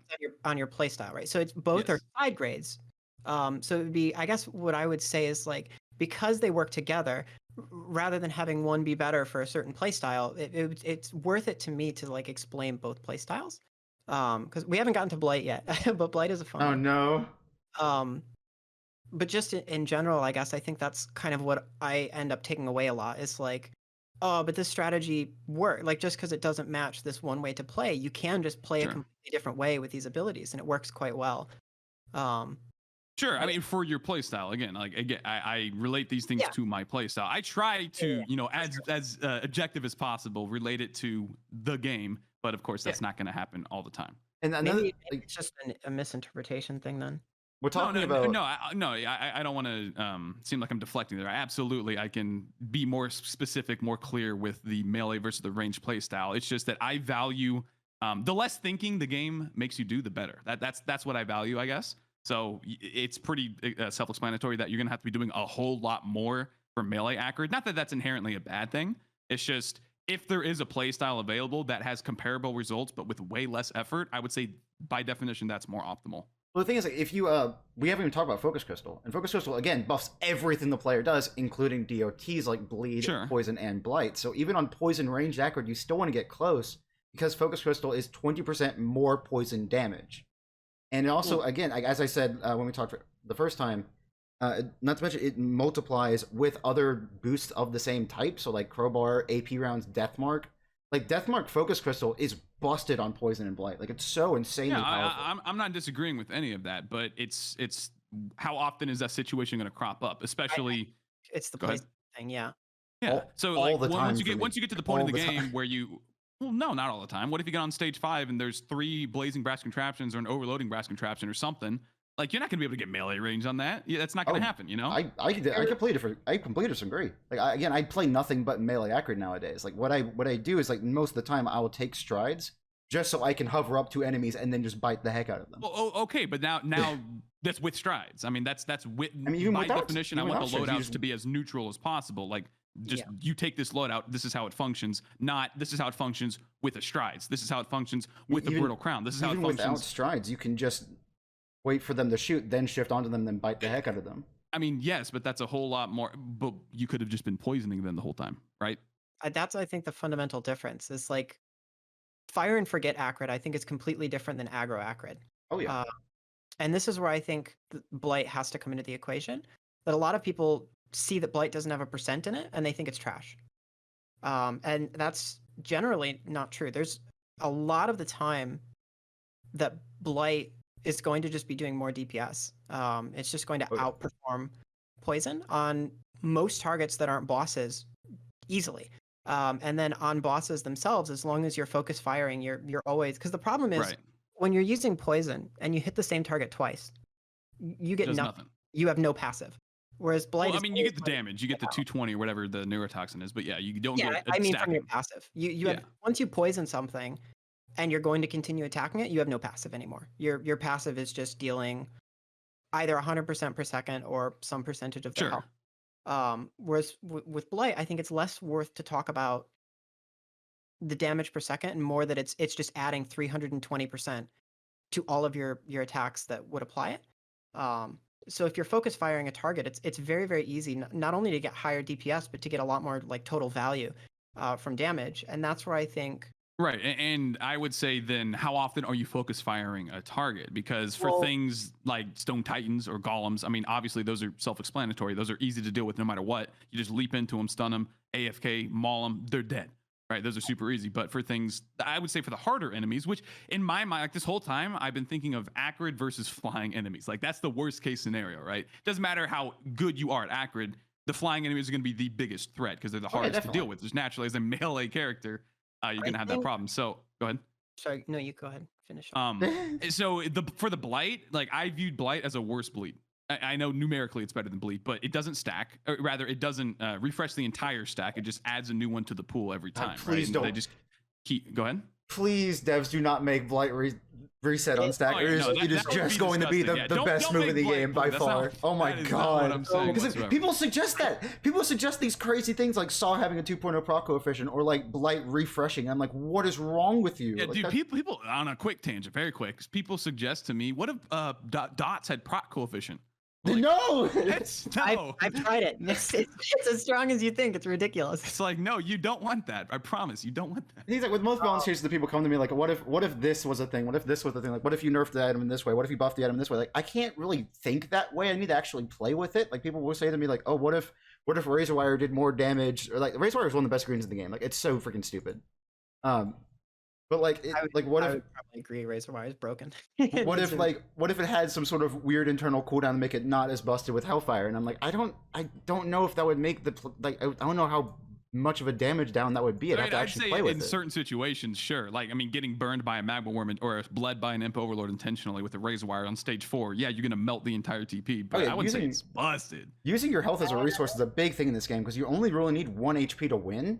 What you do is you just hurt yourself on purpose. Like when you get to a certain amount of experience, you can know, because I've done this thing with Genesis Loop where I've taken a brass contraption orb that I knew I was going to live and then hated that let them Daisy proc immediately afterwards to proc Genesis Loop. Sure, but an easy counter to that would be, well, what if you had a ukulele plus an ATG plus a ice band? Would you have needed to do that in the first place? Well, that's 3 green items versus this 1. Oh, that was okay. That was just, but you see what I'm saying, right? Like there's a different set of items that counter that entirely if you had those items. You know, like it's one use case versus another. It's not really relevant in my opinion. Is Razor Wire actually? I just looked it up to double check. Is it actually 5 + 2 and not 3 + 2? I thought it was 3. It's 5. It's 5 + 2. It's up to 5 + 2. Yup. 5 times 160 is 800% damage. Yup. You ever just stand in the mushroom pool intentionally because you're killing everything around you? Yeah. It lit on fire and it ticks 5 times a second. That's 4,000% damage. Which is ridiculous. It out damages capacitor firing once a second. This is a good video game. Yeah, I'm gonna tell you that right now. You have to take damage. I mean, that's the thing. I think you're understating slightly how important it is to not take damage. The first loop, yes, we agree that taking damage is irrelevant, but as time goes on, especially, like, come on, you can't take damage. Let's be real. I mean, yeah, that's again, that goes into the playstyle differences of 6-man versus full looting or like full clearing. Right, but that's an entirely different context. I mean, we've already covered that. Like, that's like me trying to justify all my things on Eclipse as the way to play the game. I mean, that's not relevant at all.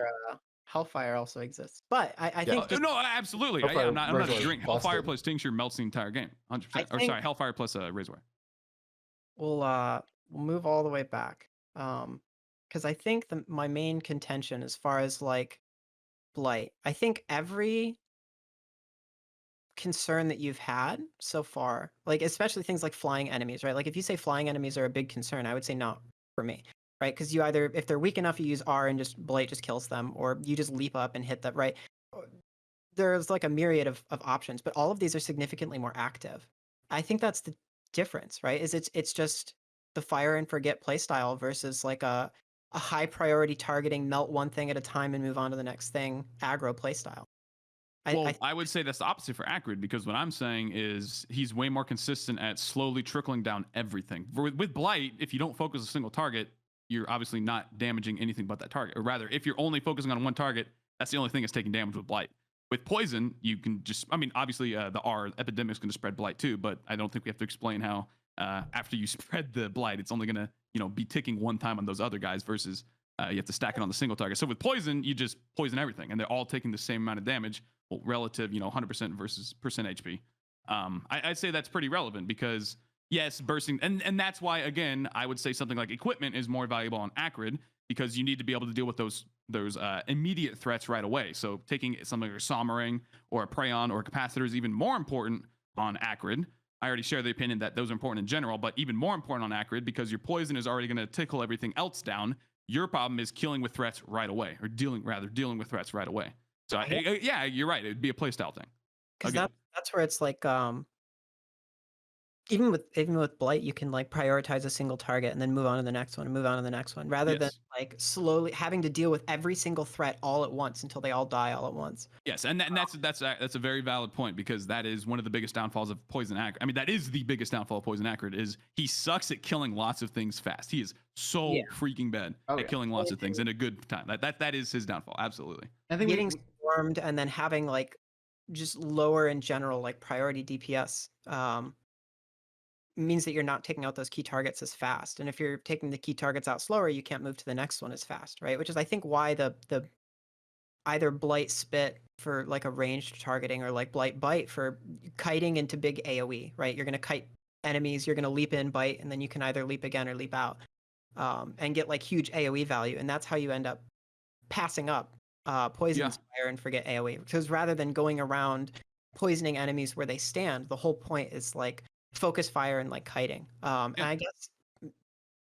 I think it purely is just like a playstyle thing, and I guess it comes across as that one is not good.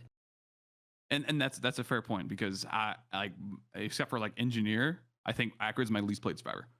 Not that I don't know how to play him the way I know how to play him. It's just like I don't bother with Blight Acrid because the way I see it, it's inferior to the way I play it. Right? I already know how to play Acrid in my way, and I get success on it. I beat Eclipse 8 on everybody, so what's the point, right? So that's a fair point. I mean, I'll try out Blight again. I'm genuinely curious now because the way you're describing it sounds pretty good. Another thing in my experience, I hate having to leap up to Brask Contraptions every time. Like, let's be real, leaping up as the only solution to deal with flying enemies, that's not as that's easier said than done, because it's a long cooldown. So if you mess it up, you're like, ugh. I run Blight Spit more often than I run anything else. Really? Yeah, I do. Interesting. I'll try it out. But I also love Purity on Acrid. Purity on Acrid is so stupid. I think Purity it's so dumb. Changes. For sure. Dumb. Yeah, for sure.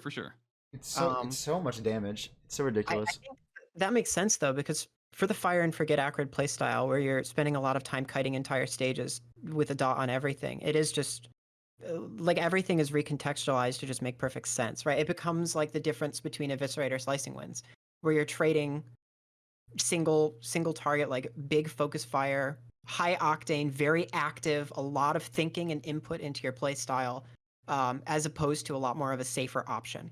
Yeah. And I would argue that, again, having that safer option, especially for newer players, as I said, loadout videos, I'm assuming you have some level of experience, but at the same time, again, my overarching goal is to present the information as tangibly as possible. Like I want you to be able to get results with it right away. And I would always value something that makes you think less. And if it gets comparable results to the alternate, which requires you to think more, I would say, well, then thinking less is better. Because it gets you the same results. Like, why would you bother? It goes back to Subfire versus nades. Like at the point where you understand how to use nades, it's been like a while because it's such a high skill cap. Like it's at such a high skill floor to actually hit your target with nades. Sure. Especially now in the current it's a lot state. of RNG too. Hey, given the way it currently bounces, it's not RNG. It is consistent. Like as a person who plays like a ton of commando and like nades, again, my favorite ability is nades. Like it is consistent, but man, it's wacky, and I don't like it. And they need to change it back, please. Is knowing how to make it consistent. Is knowing what ground is going to screw it up. Exactly. You know, I do think. I don't know if I would say that a lot of the safer options. I don't know if they get comparable results. Well, no, not at all. That's not what I'm trying to say at all. I'm saying specifically with Acrid, the safer play style gets comparable results. Therefore, I use it. But absolutely. I'm all about getting in melee range essentially as every survivor, getting the most damage possible and going for it. With Mercenary, I think number one, why I don't value Mercenary that high as a survivor is because you have to know how to play Mercenary. I don't think any of us would disagree on that. If you don't know how to play Mercenary, you're gonna die. Like you do not know how to. Yeah, he's the highest skill cap. We do have the biggest Mercenary hater in this voice call right now. Who's that? Europe. I don't play. Europe, do you want to rant about Mercenary for a bit? You haven't talked in a while. Now, I am kind of an oddball when it comes to a lot of opinions in this game, but I think the topic of Mercenary should be put in the cabinet because that is my explanation for why I dislike Mercenary is getting so whack. One thing I did want to cover a while ago was like for certain scenarios you were talking about how with the poison acrid deals with the threats all at once versus the blight acrid that deals with single targets at once. Yeah. It's a lot about the difference in damage out. Like it's like damage priorities. It's like that with the crowdfunder and the capacitor as well. Like for some people they really want the capacitor because it's the big burst of damage, you get a threat out of the way and then you wait, then you get another threat out of the way. Some people really like the crowdfunder because even if you're looking away from the teleporter boss during the teleporter event, or it can still deal that damage because you're gonna, like how you say, you take out the lesser wisps, you take out the side, threats. Yeah. Say you're on a stage 5 teleporter, you have the crowdfunder, you have a bunch of blazing and overloading brass contraptions show up along with the very deadly boss. The crowdfunder, you're able to look at the boss for a bit and then focus on the other contraptions and stuff like that, kill those quickly, and then you can focus on the boss, where compared to the capacitor, you strike down, maybe you either hit the boss a bit for some damage, and then, strike the boss. I think that'd be a bit of an understatement, because, like, with, let's say, hypothetical in that situation, I don't know, just given the experience for all of us playing, you'd have a grandparent, maybe 2. No, probably 1. If it's stage 5, you probably have 1 boss. And then you have like maybe 2 or 3 brass contraptions, right? But with the capacitor, you instantly take out one of the contraptions, or if you have good items, you instantly take out the boss. And let's be real, you don't need a lot of items for that. Not even capped crit, like 3 pairs of crit, get a lucky crit, some crowbars, ice band, boom, it's dead. So, and then you are free to just deal with everything else. And I think the discrepancy would be how beneficial it is to deal with the high threats, because the high threats are so much more of a threat than the small guys, right? Like regular mushrooms, lesser wisp, lesser wisp at least, all that stuff. Like they're so less important than the actual threats, if that makes sense. So I would again value just being able to deal with those actual threats as fast as possible versus with the crowdfunder, you have to continually hit the target. If you I'm assuming at that point with the crowdfunder, you need some bleed. Like the crowdfunder is not going to be doing much without some bleed at that point. The bleed stacking is what's going to give you the majority of the single target. Maybe you have a ukulele and some other stuff or a little bit of proc chain in there, but for the most part, ATGs or specifically bleed. Like as soon as you look away, like you can go back and tag it real quick. But you're going to be using your money, and on stage 5, I mean, this is a big hypothetical. I don't really like hypotheticals, but I think you see the point. Like, you're not going to be able to do that forever, you know? I feel like stage Well, 5 that's, you can fire pretty long. But I'm curious. It seems like well, I was gonna guess- say that's like Yeah, go ahead. the crowdfunder's little gimmick too is it wants you to constantly kill those side enemies that are not the boss, that are a threat to the player. Yeah.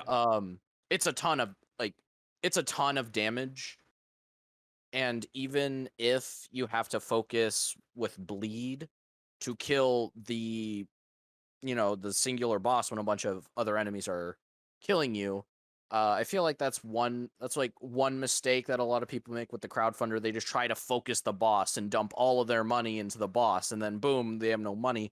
What I feel like people don't realize is that you use the crowdfunder to deal with the threats other than the boss as well, like the big threats that I mentioned earlier. And then those big threats give you the money needed to deal with the other threats. Yeah, sure. You can definitely play around that. But again, that would be then going back to the less thinking, the better, right? I don't want to have to think about, oh, I need to kill this contraption or I'm going to run out of money. I would just think about, oh, I need to kill this contraption because it's a threat, you know? This is actually an interesting thought as well. That's like kind of the trade-off. To... That's kind of the trade-off. The crowdfunder is a lot more DPS. It's 10 times the damage with multiple procs, but you have to think a little bit to play around it. And capacitor is just like you use it, It's 125. It's what I like. It's what I like about the game. There are a lot of really nice trade-offs of you put a lot more thought into this, and you get a lot more benefit. You just, but a problem that I feel like has arisen is when it comes to practicality for new players in your tier lists. You, of course, rank it lower because it's not as practical for the newer players because you have to think more to use it. Right. It's not even think more. It's just you have to know more. Like, you have to know all these things about the game, and they're just not going to know that. But specifically talking about, again, I think you're understating how beneficial it is to instantly kill, like, a boss. Like, the capacitor is one of the, like, let's say capacitor, Prion, and Somring. Those are the big 3. Like, if you have one of those and you have some decent items, you will one-shot the boss. And that is... like the boss is the teleporter event. Obviously you have all the, like you said, you're going to get blazing contraptions, you're going to get all that stuff. But if the boss is dead, it's just a regular stage at that point. You just run around in a circle for 90 seconds, but it's a regular stage, So I think, again, it's understating how important it is to have that ability to just, boom, the boss is dead, which, again, goes way back to I value equipment for that exact reason. I want to be able to snowball my run as fast as possible. You can do that with crowdfunder. Of course, there are times, like if you get a brittle crown, 2 brittle crowns, even better, from the Lunar Bazaar, take a crowdfunder. Of course, it's free money. It's literally free money. Like you're set for the game. Boom, you're done. I think since the cost scales with level and not time, I think this is another thing people don't know. By stage 5, it's almost free. But that's also true, I think, more so. I'll be honest, I didn't even know it scaled. I thought it was just $1 per bullet the whole time. Yeah, there's a lot of really dumb descriptions in this game. It says scales with time, so people assume it scales the same as chests, like something like Gorski. Oh yeah, no, definitely not. Like, it's definitely not that fast. It scales like 1 every 4 levels or something. It's 5 levels, I'm pretty sure. And is it 1 additional gold per 4 levels? Or yeah, whatever? so level 1 it costs 1, level 6 it costs 2, level 11 costs 3, that's totally irrelevant. Oh yeah, that's why I thought it was legit just 1 gold per shot. Yeah, exactly. You can't even notice it. And one brittle crown make you money after stage 3. Like, it's really stupid. Like how assuming good that you don't combo get hit. is. I mean, that's a big factor to mention. Is if you get hit, period, you lose your money. Well, yeah, I don't that's take with brittle crown personally. But, really? I always take with brittle crown. Brittle crown's crazy because brittle crown's basically just play well, get paid. The only issue I have with it is that you cannot use your HP as a resource anymore. You can't get hit intentionally for razor wire or anything like that. Oh, it is a lunar item that has to have. Yeah, it has to have a downside. Yeah. Except for Gesture of the Drowned would like to know your location. Well, things like this is how insane the crowdfunder is on 6mm and looping. Because again, you have Mithrix. Like Mithrix with crowdfunder is so stupid because you can't just press Q and instantly kill him because adaptive armor exists. So you just like constantly have that damage up with crowdfunder brittle crown. And when I pick up a gesture, again, that's a pretty big understatement. I want to harp on that real quick. Like Mithrix is the prime example of you are not going to be hitting him the whole time. Like he moves insanely fast. Number one, number two, you have to dodge unless you have a god tier amount of mobility. Which if you're going to him on stage 6, you probably don't have that. Like you're not going to be hitting him the whole time. So I'd argue something that pump and dump is good in that scenario too. I think both are definitely good, but I've fought Mithrix a ton of times. Like I know his patterns. Like during Big Spinny, I stand right next to him. Well, sure. I mean, like, me too. I've done the exact same thing. Like I stand in focus crystal range in Big Spinny. That's you and I. That's not a new player. That's the thing. Like that. And I know this is new player, an but average player. We keep going back to new player, but there's a point where the new player isn't a new player anymore, and then they want to know this stuff. They want to learn like how to be. But they would know that. I mean, that's the thing. Like they're not going to ask me those questions anymore, right? Like that. They already know that. That's the thing. I know that's not the case because I was the same way. Like until I joined the official Discord and started learning about the game more from other sources, I never even when I had like 100, 200 hours in the game, I still didn't even give Crowdfunder a chance or give anything that you said was bad a chance. Or even like anything you even had like a C tier, I never gave it a chance. Well, to be honest, that's not really on me. Yeah, no, it's not on you. That's the thing, but it's on the player base. Like, I know that the player base does this because we get this all the time. We're like, hey, you disagree with Wooly, so you're wrong. That's what we hear that again, all the time. That's just a byproduct. I mean, I have no control over that. I know. I never tell people if you don't agree with what I'm saying. Trust me, Gabriel. I know, but I'm saying like that's the thing that happens. I think a common misunderstanding in this call is that like we're blaming you for this. Oh no, we're not. We are not doing that. I don't think that at all. No. I don't think that at all. Don't worry. It is not the case. I'm usually just telling when I say when people in the Risk of Rain 2 lab say Wooly opinion or something like that, they're not blaming you. They're blaming the person for blindly following you. If it's more like that. Sure. And one thing that like we're not blaming you, but it's just the people that blindly follow whatever you say and then don't take into any of the context of of anything you said. So and that's like the message we've been trying to tell people, not that you're yeah. No, I agree with that. The thing is, it's not necessarily that they don't want the context. Maybe they just don't know it. Like they're maybe just spouting, oh, Wooly thinks this way, or rather I think this way because of Wooly. And then they start arguing with you. Number one, they might just be a dick.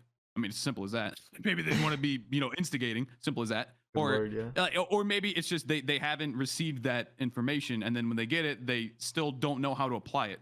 So they're just going against it. So again, I have no control over that. I've never told people to do that. But one thing to take into account is just because they follow it doesn't mean they're going to like always blindly follow it. They just need the necessary nurture, right? Nate, I forgot I was gonna say a phrase, but the nurture. Nature versus nurture. Yes, exactly. To get there. So I would say on the flip side, it's also because I've seen a ton of stuff. I don't frequently go into the official Risk Rain Discord. But I've seen a lot of stuff on Reddit too. Like I don't frequently go on the Reddit. Oh God, the Reddit anymore. And trust me, I know it's not the Reddit. I mean the subreddit. I'm not a boomer, okay? So I'm not a hacker known as 4chan. I'm just saying because like the subreddit's really not great. I don't like the subreddit very much at all. But it's I guess disheartening to me when I see people say, "Oh, Wooly doesn't know what he's talking about." When I mean, I do. I understand all of those nuances. I understand that there's so much context in there. I play the game exactly. Yeah. So I know that. So on the flip side, it's kind of not unfair to me. I won't go as far as to say that, but it's not fun. It's not fun for me to see those kinds of reactions, and then people come back and are like, "Oh, Wooly, you're such an idiot. How'd you not know that, bro?" Like, I did. It's the thing. I mean, I tell you to play the game the way you want to play it, and if you can't understand how to do that, then that's not on me, bro. If you blindly follow me, you gotta accept the consequences of it. So that's a big thing. That's a big thing I've been trying to stop because like. Ever since I started making content and like started streaming and stuff like that, people have there's always been at least one person who's been hotly talking about like Striker versus Wooly, like Striker's opinion versus Wooly opinion. And it's so dumb because like there's just two different opinions. Like there are multiple ways to play this game. This game is too complicated for there to be one right way to play it at all times. Yes. Like that's just not a thing. Like you're never going to go to a multi-shop and pull up Wooly's tier list and be like, okay, he says that this item's A tier and the other two are B, so I'm going to take that. Like that's not going to happen. Exactly. Well, actually, as a newer player, that's where I would say it matters the most to a newer player, because that is actually what they do, or rather, what some people do. Like I'm not that kind of person. I'm going to go on the wiki and look it up real quick. How much damage does that do, or that damage? Okay, I'm going to take that instead. But maybe some people do it like that. But maybe that's how they learn. Maybe that's what they have to do to actually start learning the game. And actually, that was another point I was going to harp on. Maybe they're just at that stage. The people that are blindly following, quote unquote, they're just at that point in the game where they're relatively new, and so they don't know anything else except for how to follow. Like when they search Risk of Rain 2 tier list, chances are they're watching my tier list, so that's what they know. And then they haven't gotten out of that stage yet. They haven't got the necessary experience to understand the context of then how to apply it to their own gameplay, if that makes sense. I wonder if, I guess you probably already do put a disclaimer, but maybe something that says like this is just like a good average. Yes, I do that in every single video. I do that in every single video. And people just ignore it because it's the internet. Yes. And well, people are dumb. I mean, rather than saying like something is an opinion, instead of like clarifying the angle. No, I do. You can go back and watch. I uploaded this video a month after the game initially released into early access, and for the first like 30 seconds, that's all I talk about is you understand how you play the game more than I do, and these tips take that into account. As in, this is my best attempt to generalize all the information and make it as accessible to you as I can. However, you still need to understand the context of how you play the game versus how I play the game. I guess that part's implied, which is what you probably were getting at. Maybe I can be a little more specific with that. But honestly, again, that goes way back to when we first started talking. I want to be as concise as possible. That's just more words, and it does matter. Like when I'm making a 10-minute video, if I spend an extra 15, 30 seconds in the intro, that's a pretty big deal. Like I know this is more on the content side of things, but that's a pretty big deal, especially for the type of content that I make. I want to be as concise as possible. So I don't want to add extra words where I don't need to, where it's heavily implied what I'm trying to say. Like I don't want to have to think about it from this perspective too. I don't want to do that every video. That would just get annoying, right? If I say every single time, hey guys, just want to tell you, this is my opinion, like I play the game a certain way. You can play the game your way, get good results too. Like both ways work, And this is something that me and Charlie have started realizing with the raindrop. Like we are working on the we're working on the Genesis Loop and the ATG raindrop right now, and the ATG and like the Genesis Loop one had like an entire, I think, like 2-minute section on the formula of how it stacks. It's really dumb how it stacks. And like we had to cut it out because it's just. I tried to make it as concise as possible, aiming for like a 2 or 3 minute clip, and I recorded like 8 to 10 minutes, and I had to cut it down like 3 times. And that's why I write scripts. If you guys haven't tried that, you should try, because writing scripts helps immensely. I'm so bad at reading scripts. Like I will write a very short script. Like I'll write like an intro to a video and then have to read it like 10 or 15 times because I just keep messing it up. And I'm getting better at it, but it's so weird. Is there anything else that we wanted to really discuss? I wanted to. Is there anything? I guess, Wooly, is there anything you wanted to talk about? Is there anything? I mean, I've hit on all the topics specifically that I want to talk about. No, I just want to make it clear that I have absolutely no ill will towards anybody in the community, not at all. I'm very glad to hear, because a lot of people thought that. A lot of people thought that you hated us. No, not at all. I did not think that, but I do think it is good that there are differing opinions, because there's a lot of discussion going on because of that. Yes. Like imagine if everyone just agreed on anything. The game would be so. Imagine so boring. Imagine if everyone just agreed that Artifact Key was the best item in the game. Like there would be no real discussion. Yeah, exactly. And that's ultimately what I want. That has been the goal of my videos since I started. And that's not an exaggeration. Like I said, the first tier list I put out that you can't even find now, that was trash because it was purely my opinion and nothing else. Like it was not it was kind of objective, but not really. I mean, the information that was objective was pretty much just wrong. So it was just garbage on every single level. So since then, I have, and even at that point, my goal was to generate discussion.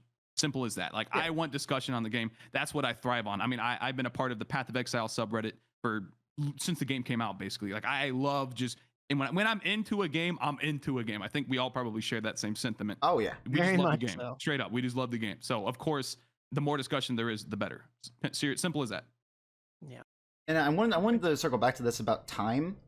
I think a big difference between 6mm and looping is that once you get to Mythics, time does not matter because you're still getting hit to OSP by his very dangerous attacks like Big Spinny and his Hammer Slam, and you're still getting one. Like, it doesn't matter if you get there at 30 minutes or an hour and 30 minutes, you're still getting one shot by the Hammer Slam on phase 3. Yeah, I agree. I mean, and again, that would go back to everything that you just talked about with 6mm. I've clarified in my Eclipse guide. Like, I agree with that 100%. I said that's like the first thing, if I remember my video correctly, that I talked about in Eclipse is that this is not a regular run. You are going to have runs where you spend 10 minutes on stage 1.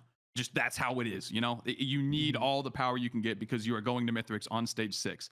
Because that's how I play Eclipse. I think looping on Eclipse is the dumbest thing you could possibly do. If you're doing it for fun, which I have, I mean, that's totally different. But if your goal is to beat Eclipse difficulty, it is objectively the best option to go to Mythics every single time.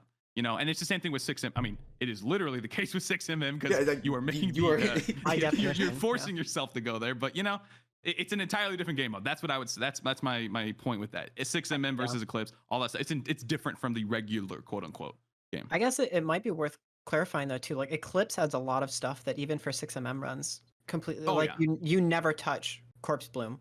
Never. It is actively just a negative. It's so like it's so bad in Eclipse. It's so bad. Or something like Transcendence, I think is considered a lot better in Eclipse. Oh yeah, it's literally a run changer. To the point where I feel like if you were to make like a tier list of average item powers between Eclipse and just normal 6mm, I think they would even look completely different. It'd be so different because like Nukahana's opinion is so insane in 6mm, but in Eclipse it's garbage. Like it's the worst red probably. Like Aegis and Nukahana's are the worst red. Yeah, I need to clarify then because I was not trying to equate 6mm to the same thing as Eclipse. I just meant in the concept, right? You're the concept going out of your way to play the game differently. That's all I meant. I guess my only thought would be that there's a lot of people that probably would play the game more like just 30-40 minute single run, don't loop very much, either Mythics or Obliterate, that aren't interested in Eclipse, so they're never going to experience that information.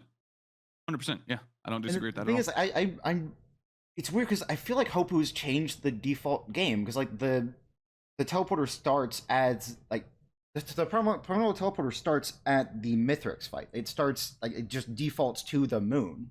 I wonder if Hopu, like, what does Hopu think of, like, the game now? Because it's either they think that 6mm is just the default way to play or looping is. But it's weird because, like, there's different... It's very contradictory to how the game has been the entire time. Dev Chat 2. Dev Chat 2 when? Or the I've been thinking about reaching back out to them, but I don't want to bother them right now because they're busy with acclimating the team and the DLC and stuff. Yeah, maybe after the DLC drops, that can be a thing that happens. But like, and for the next time, I do intend on getting community questions too, because the first time it was just I just talked to them just off the cuff, having fun. But for the second time, it would be more of a Q&A, an actual Q&A, yeah, something like that. Yeah, that would assuming be they want to do it. I don't want to put words in their mouth. I don't even know if they want to do it, but we'll see. Well, yeah, I mean that takes it takes a lot of pressure to do a Q&A like that. It seems like, from my understanding, they're probably going to aim for one loop, maybe two, like stage 12 maximum. Yeah. Because they talk a lot about the arms race kind of philosophy, which is why there isn't very much defense or health or healing, or rather more healing than like defensive options as compared to the first game. Because they never want the player to feel complacent. And once you start looping, the balance starts to devolve because of that. Like you've said, at some point your items are just doing all the work, and enemies are absolute powerhouses that if you do get hit, you're just beamed immediately. Yeah. And I think that's starting to hit the point that's like maybe they've decided to focus more on the stuff before that point arises. Yeah, and it's probably from a business standpoint too, straight up, because people, if the game is harder, if they keep dying in the early game, they're just gonna not play anymore. It's kind of That's why I'm so happy there are so many different ways to play the game, because at a certain point you get bored of like, oh, I'm going to just now I have a proc chain, like now I'm able to do proc chains with my meat hook, my ATG, and my bone perforator. Now everything on the screen is dead. This game is now kind of boring because I've gotten to a point where the game is playing itself. Yeah. I always say that because people ask me all the time, "Hey, Wooly, what's the highest stage you ever got to, man? Was you like stage 1 billion or something?" I'm like, dude, I end my runs before I get to that point because it's so boring. I saw somebody. The fun part of Risk of Rain 2 is becoming OP, not Yeah, be exactly, OP. exactly. And that's why I love about 6mm, because even if you get to a point where your run is insane, it's still going to end the exact same way. Yeah, and I agree. I've had a lot more fun with Eclipse than I had with the regular game on 1.0. I mean, it's fun when you don't do the regular game for a while and then you come back to it, which is why I'm just playing the regular game right now. But like, especially 4-player difficulty, I really enjoy Multitudes. it's so fun. It's so fun. I need to do more. Just more action when it comes down to it. That's why I play Risk of Rain 2. That's my major. It's a lot harder. Yeah, run into a lot more action faster. Yeah. Yeah, when I popped into your stream yesterday, you were talking about why that like the combat is what you really enjoy in the game, and I completely agree. Like the combat is fantastic in Risk of Rain 2. Yeah, that's why I strongly believe that Hopoo could easily iterate off of this for a different style of game, like a more action RPG centric one, where it's like permanent progression or like a loot system where you can trade with players, like I don't know, something like that. What I really want to make the game harder is to just give enemies more abilities, because we didn't know how enemies are programmed in the game. They're basically just players. That's why you can spawn as them. That's why like there are mods that you play as enemies, because they're just players that you can't choose. Templar mod, baby. Yeah, exactly. And I would love to give enemies more abilities, because they have these empty slots. So I'm like, hey, maybe if you make some abilities that are exclusive to Monsoon, the game becomes harder in a more interesting way than just now the difficulty slider goes faster. It's like, I don't. Yeah, I mean, they probably know all this too. They're probably very aware. They have all these discussions like from a gameplay standpoint, or from a game design standpoint. So I guess we just have to give them time, see what they do. And I'm very excited to see what Hopoo does, because like at the moment the game is fantastic. Like the game is it's always insanely fantastic. Let's be real. Yeah, I know, like, since day one. Well, yeah, like and it just keeps getting better. Like I don't think there's a single content update that I feel like the game was in a better spot. Like, yeah, I agree. It's gotten progressively better. I agree. And second. Oh, go ahead, Charlie, because I was gonna do a closing statement, talk about the wiki. Oh, so was I. Okay, all right. And I do want to talk about the wiki a little bit. We're actually looking into ways to monitor the wiki changes more. Like we're looking into a bot that in like a Discord bot that just straight up tells us like, hey, somebody changed something in the wiki. We might need to get permission for that, because we don't actually run the wiki. No, we don't. I'm going to reach out about that. Here's the thing with the wiki. Like I don't. You guys have probably seen my video, right? Yes. The tax I just one, watched all that. it. Yeah. So the only problem I had with that was not that someone was changing it. It was someone changing it in spite of being incorrect. Like it was just straight up incorrect information that was being on there. And I was like, dude, what's going on? And it was only done because of the video that I put out. Oh yeah, clearly directly referenced it pretty much. Yeah, I was like, what is going on here? So at the end of the day, the wiki is supposed to be number one, unbiased. Number two, just information. That's the thing. Exactly. Like you go on the wiki to find information. And I'm actually, I've been talking to my community. I'm probably going to do another video on it, not specifically about that again. Thank the Lord. But just talking about what I believe the wiki should be, and I think everyone would agree with it, right? Unbiased, just information. That's it. That's what a wiki is supposed to be. Like if you have guides, tutorials, all that, that's a separate part of the wiki. That's like a guide section of the wiki, you know? So I just personally would like to see more of that, because if you scroll down to the tips section, who knows how many people actually do that, by the way. Like a new player, they probably just look at the damage value of the ability or the item scaling formula, and then they just get off the wiki. Who knows how many people actually look at that? But if you look at that, like there's a lot of stuff that is contestable, to say the least. It's what we just talked about. I mean, we just spent an hour and 46 minutes talking about how context differs based on play style, and like that's not something, that nuance cannot be discussed on a wiki. Like just inherently, by design, a wiki does not support that kind of. That's like a Reddit or Discord or something like that, an actual discussion forum. It should link to a page that is dedicated to discussing those nuances, or something more like the RimWorld wiki, where they've got a lot of like, sometimes this is better, sometimes this is better. Here's a graph, but that's a lot more technical. That game is and I don't think that necessarily applies to, right? Like we talked about with tier lists, like there's so many situations like you're not gonna be able to get a face value. If I were to write a page like that for the wiki, it would be like it'd be so insanely long. It'd be so insanely long, because this game is so context heavy. Like there are times where I would rather have there are times where I will see a clover and I'm like, wow, that does literally nothing for me right now, because I just don't have any chance-based items. Right. Well, okay, let's be real. Those chances are, those situations are very far. Yeah, I had one last night. I had one last night where there was a red cauldron and all my greens were like really bad, but I was like, wow, clover does literally nothing for me. It gives me 1% Again, that's crit. In the context of 6mm, like Eclipse. Yeah, there were plenty of times on Eclipse where I'm like, I don't need a clover. Clover is nothing right here. But Okay, let's be real. Yeah. Clover is the best item in the game. If my We have to greens- debate that. I don't know if I think so. I think it's a lot Really? more. Yeah, I think even if you've got proc chains going, if you're not going to be fighting a single target, Meat Hook will most of the time outperform Clover. Okay, I agree. I mean, Meat Hook's the second best item in the game. I would agree with that. Okay. Like, it's so integral. Yeah. Having both is ideal. I don't know. Having about- both is nuts. I don't know if you know about this opinion, Wooly, but there are some people out there who think head stompers are the best. Are we talking about that? No. Are we talking about head stompers? Oh, Head stompers are good. I love head stompers are stompers. fine. It's Head stompers are awesome, especially like Yes, okay. it's Pass down for on every me. 10 seconds. Okay, I'm gonna be honest. The main reason I dislike it is because the mobility. I don't think anyone It makes likes you the floaty. floatiness. That's It needs the worst it needs to be a hold space bar to jump higher. Yes, That's all yes, it is. I That's agree. all it needs. It's all it needs. And if Yeah, you it even is so Artificer dumb anti-synergy. because obviously you know my play style. So yes, I don't want to be lingering. It's a in the lunar air item. when I have a wax. Yeah, exactly. So I would say the jump height is a detriment, except when you need it to happen. Which again, hold the space bar for that. Simple solution. It's like a soft downside, like overloading. You don't always want half your health as True. shields. 50% total damage with AoE, that's almost a free behemoth. But you don't always want the shield. yeah.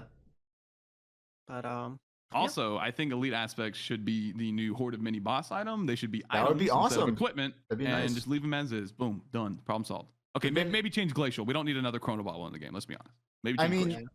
it's a debuff for Deathmark. I mean, come on. It's a debuff Okay, for that's Deathmark. true. Think That's a about good it. point. Think about it. But Come on. I think fundamentally we It's can an agree that epic designing an item around other items is not a good idea, except for in the case of the Clover. It affects almost everything in the game. That would be the exception. But I think that's one of the design philosophies. They don't have to yes, it affects the death mark, but that's not why the Chrono Bobble exists. The Chrono Bobble existed before the death mark. Yeah. So I don't think it's a. Can we talk about optimized synergy item? Like the crit synergy items have inherent built-in crits so that they don't Sure. just synergize; they affect it themselves. Yeah. Exactly. Can we talk Chrono about Bubble? CU0 Chrono Bubble, please? Okay, Can we talk about CU0 Chrono Bubble, please? 1 second of slow. Okay. The It's 1 an second of accuracy slow. increase. You guys don't understand. Wait, it's an accuracy. Wait, Power what's of the that? bubble, dude. Oh, that's like a big joke. Is guys, it's an accuracy increase. Because the enemy can't move, so you can't. Yes, it's harder to because lose your everyone has shot. trouble tracking elder Lemurians around. Yes, the big guys that kill you in one shot. You're definitely never keeping track of. Chrono Bubble is another thing that, like, in 6mm, it's actually insane because Chrono Bubble just slows down Mithrix. Like, there are times Yeah, that That's where I it slows disagree. on That's where I Mithrix, disagree because as soon as he dashes, that's irrelevant, and Well, he's, yeah, but you just he's shoot him so again. fast already that he's gonna Well, catch up to you. If you keep range, it lets you keep range and like a Yes. lot higher DPS, and then not have to dodge as often. That- but yeah, that's a good I point. wouldn't. Yes. I wouldn't it's better say than normal. I would say. Well, I wouldn't say it's like insane, like how Striker's putting it. Yeah, I'm exaggerated. Like the people in the lab also have like minor disagreements. We're not all just one hive mind, but as I'm saying, like the Chrono Bubble, it's nice. It's not ATG, so You're Right. doing. I would like at least one Chrono Bubble. I would say that. If I Yeah. have one, I'm happy. Also, anything that stacks duration more often than not, the stacking feels Trash. really underwhelming. Like Yeah. Shattering Justice, even like, please don't give me a Yeah, second. I don't Shattering care. Justice- Can we talk about how Can we talk about Chrono Bubble stacks as a red? Like a Chrono Bubble stacks like a red item, and it's really funny to me. Yeah. Oh, something I've picked up on. Again, I don't visit the lab really at all. I'm just saying that's just a factual statement. The That's alien fine. head.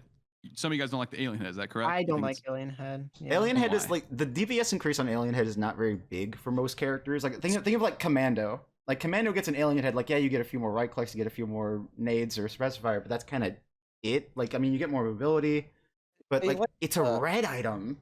Like it's they a like- red item. they like the alien head for the mobility, but then like hard light Yeah. afterburner exists, and Yeah, that's a fair point actually.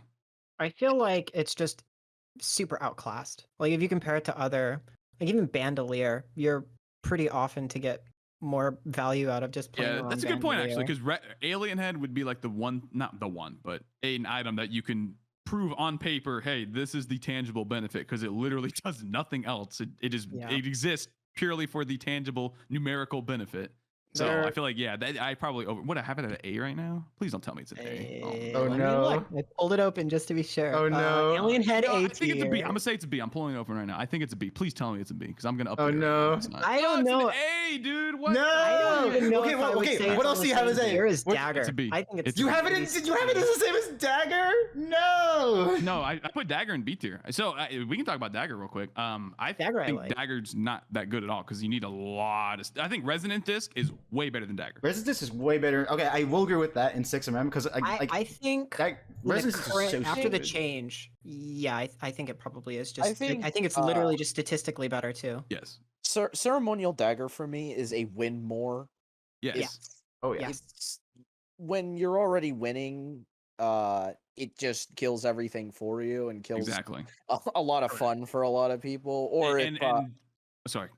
or if you're in multiplayer, you can, and someone has the funny cheated in lunar coins, they can stack shaped glass, and then if they die, who cares? They already Hey, do. what are you so talking much about? I damage. farmed for these 420,069 lunar coins. Okay. These Do we are want to talk legit. about? Do we want to talk about lunar coins? Because like that's something that interests me. Because I actually talked to Gore about it, and he's thinking about adding a lunar coin cap at like 10 or 15.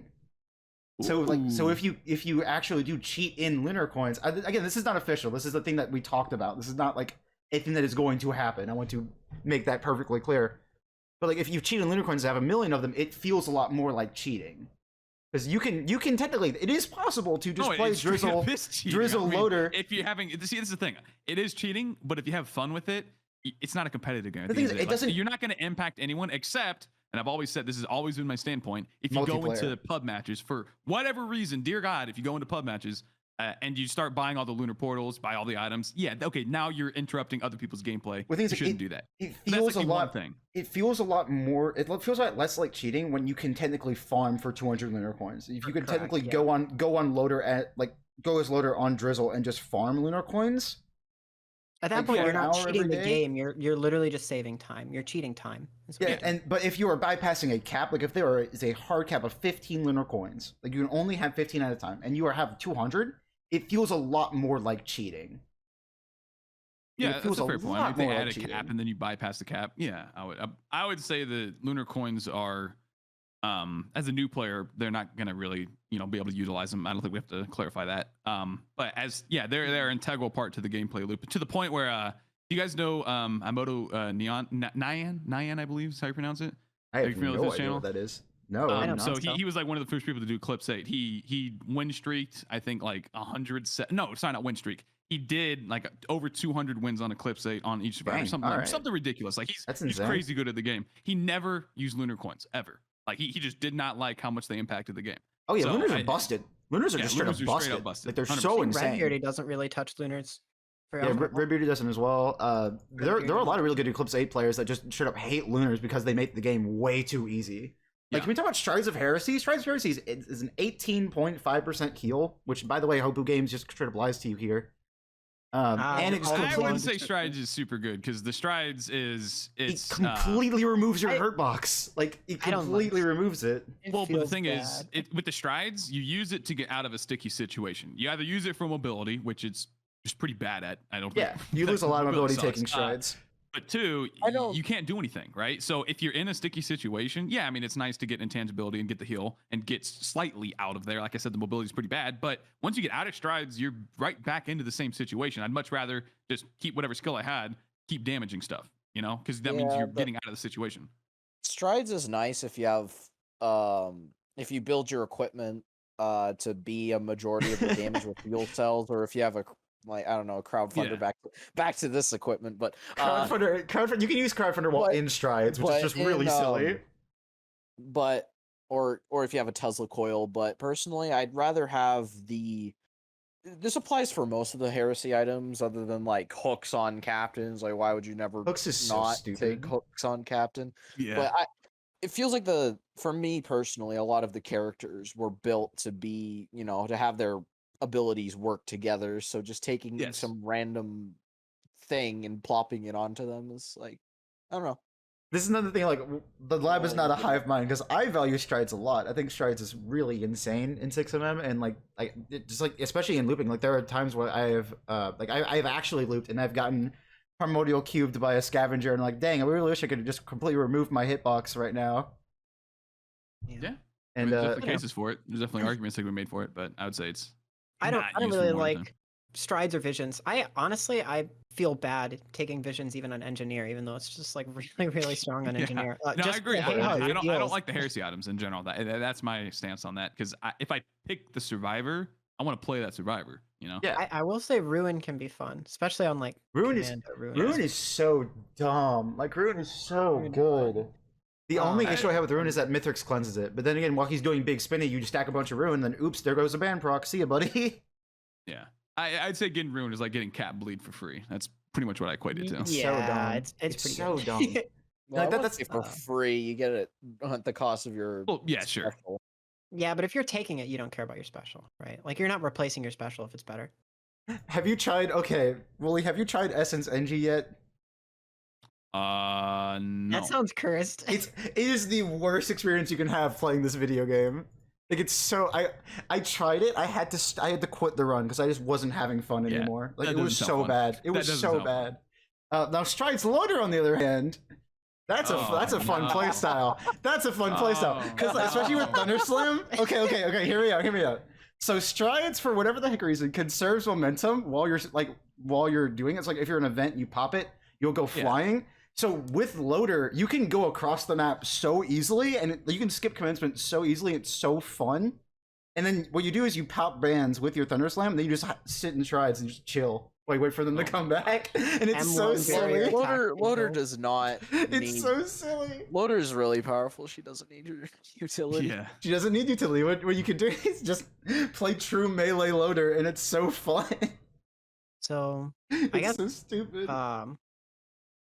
how long do you want us to keep you trapped here? No, I mean, I'm good whenever. I mean, I'm like I having a said, good time. I've hit on the topics that I wanted to hit on and such. Yeah, I think I have too, which is I why feel I mean, like- there's some more fun stuff. I feel like there's infinite things we could chat I'm about. just which is glad. I'm why, just yeah. glad this whole discussion, like, especially, I already had the feeling that Wooly, you don't hate us, but I feel like I'm really glad this clarified for especially Striker.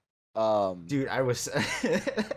Yeah, no, Right. and I apologize to him already. We had a call 2 days ago. I we believe. did.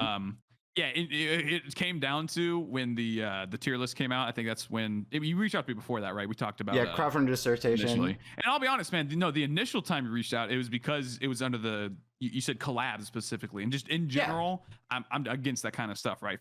For clout's sake, I've never been that kind of a Well, it person. wasn't Not really that. saying It's just I wanted you to. did that.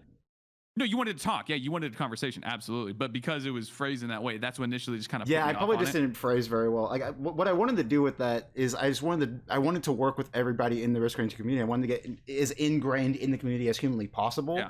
because I like the community. The community is great. Like I've already done stuff with races and I've done stuff with the Red Beardy, and like they're really good people, and I like interacting with them. And I've had a wonderful time just talking to you. And this is exactly what like it's Yeah, not. It wasn't a clout thing. It was more just like, dang, I like this community a lot. I want to reach out to pretty much everyone that I can. Like I reached out to people that like sub haste. Like and Interact. I'm dropping a squid polyp. Okay. We never talked about squid polyp, and I think we need to talk about squid polyp a little bit. Listen, okay, I Like- hated it before the ambient scaling. Now it actually is not just worse fireworks. The ambient scaling made it so stupid. This thing has 20 base damage, and it gets Dude, it plus gets- 20 per level. It It's gets it's all right in 6mm and looping. Unfortunately, here's the problem with drones for me personally. Sure, they still scale with the enemies in this update. The main problem is the enemies scale in multiple ways, unlike the drones. The enemies scale in there's more of them spawning, there's stronger enemies spawning, and they get Elite, they get the elite health and damage. The drones don't get any of that, and they just kind of stay that way. Yeah. So I the think farther they've you get moved You into don't out have it, to of sugarcoat bad it. into okay. yeah, they suck. I mean, TC280 prototype is like the worst offender. You buy that, you are It's so legitimately bad. wasting It's your money. too big. Oh, we never talked about Oh, Scorch man. Shakers versus Rally Point.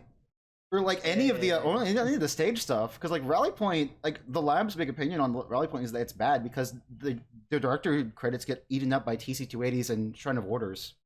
Oh yeah, Like, I need to huh. run that still. I Like, I have um, not gotten to that. I forgot to copy it off of my laptop.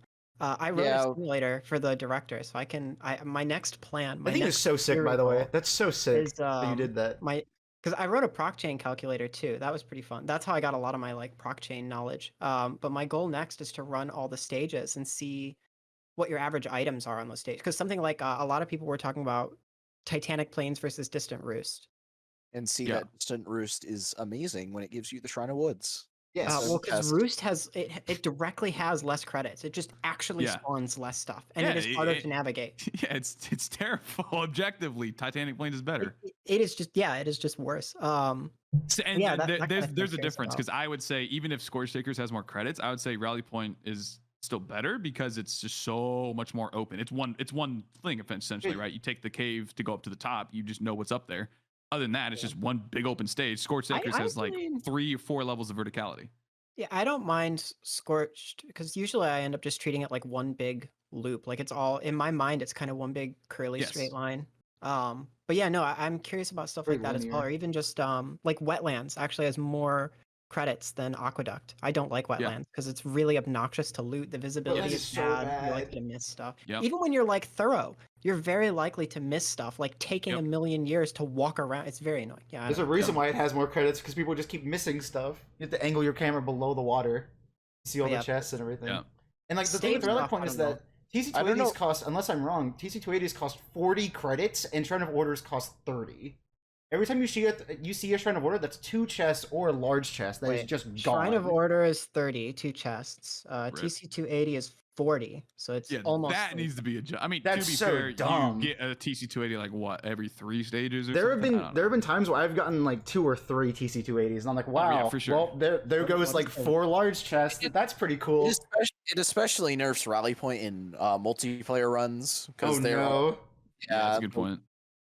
Oh, it's just because it's like one of the only things in the drone pool. I don't know. I don't know if you guys know, but there's a streamer called Biznap who plays mainly roguelites and roguelites. We've been dropping a lot of names. We got you. He says the best mod idea in existence for Risk Marine 2 is remove the water on wetland aspect.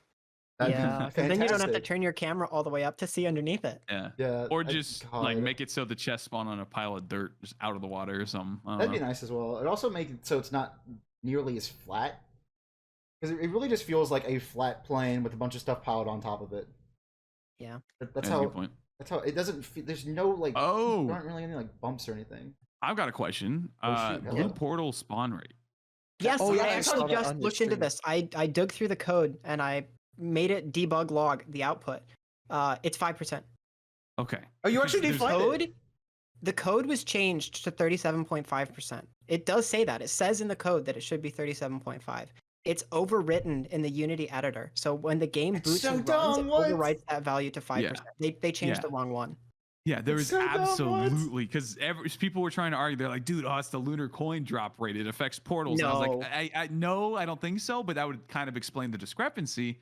But I was like, there is absolutely no way it is 37.5%. This game has so much weird. Still, this is block. It is fish pops. And this is the main thing I absolutely love about the lab Discord and like the lab community in general, is that we actually look into the code and we know how this stuff works, and it's really sick. It's so sick. And like the one thing is it doesn't count times you visited the bazaar. It counts times that it tries to spawn the portal, even if it fails to spawn, which I've literally never seen happen. But if it fails, how would that even happen? It would have to not find a valid position, which seems impossible because the teleporter would have to be spawned in a position with no valid spots nearby, and it spawns nodes from the player spawn. So it could be a failsafe for scenes that don't have a teleporter. Like if I remember correctly, the trailer scene, which by the way. Like the scorched, the weird like red Titanic plains. Like I'll try to find the promotional art for it, but those are all in the game. You can actually go visit them with the debug toolkit. It's really sick. Yeah, I don't know. It seems like it should be impossible, but a lot of stuff they fail safe. They'll make sure things aren't null all the time just to prevent errors. And it's like, God forbid it happens. You don't want the game to just literally break or hang forever. Yeah. The thing is, there are a lot of weird ways this game is coded. Where like we'll see like 37.5 and we'll put that on the wiki, and then it turns out, oh no, Unity is like completely overriding that. Yes. It's everything is in things like, everything's in the code because the game is code. The issue is that like this script could mess with this script or et cetera, et cetera. well, ordering Interesting. things like tonic being outside of the normal recalculate stats functionality. What Like does that mean? there's a lot of like all your stats are calculated in one piece. So like your move speed is all your move speed all at once, or like your damage is all your damage items all at once. Yeah. And then tonic comes all the way at the end of that. So an example where this is relevant is acrid, and if you use regenerative, it's 5% of your maximum health. Your maximum health is set at the top of the block, and your regenerative will be decided based on that stat. So it will go off of your base health. Then your health will be increased by tonic, and your regen will be increased by tonic. So the numbers don't make any sense because you're healing for 4 times 5% of your base health. So you're healing for basically 20% of your base health, and your health is now 150%. So it all just doesn't make any sense. It's a lot of... if you don't know how it functions under the hood, it looks completely screwed up. It's the same thing with crazy. your attack speed video. It's like you didn't know how it functioned underneath the hood, so it was like, wow, attack speed just doesn't work when it's actually working correctly. It's weird. Well, It's not correctly in air intuitive, quotes. Yeah, correctly, because Like leftover the, code. God. Like the old resonance disk activation method. Jesus. Oh no! Good lord. I remember in the interview that I had with them, they said that was like the hardest thing to make. Was Dude. the resonance disk.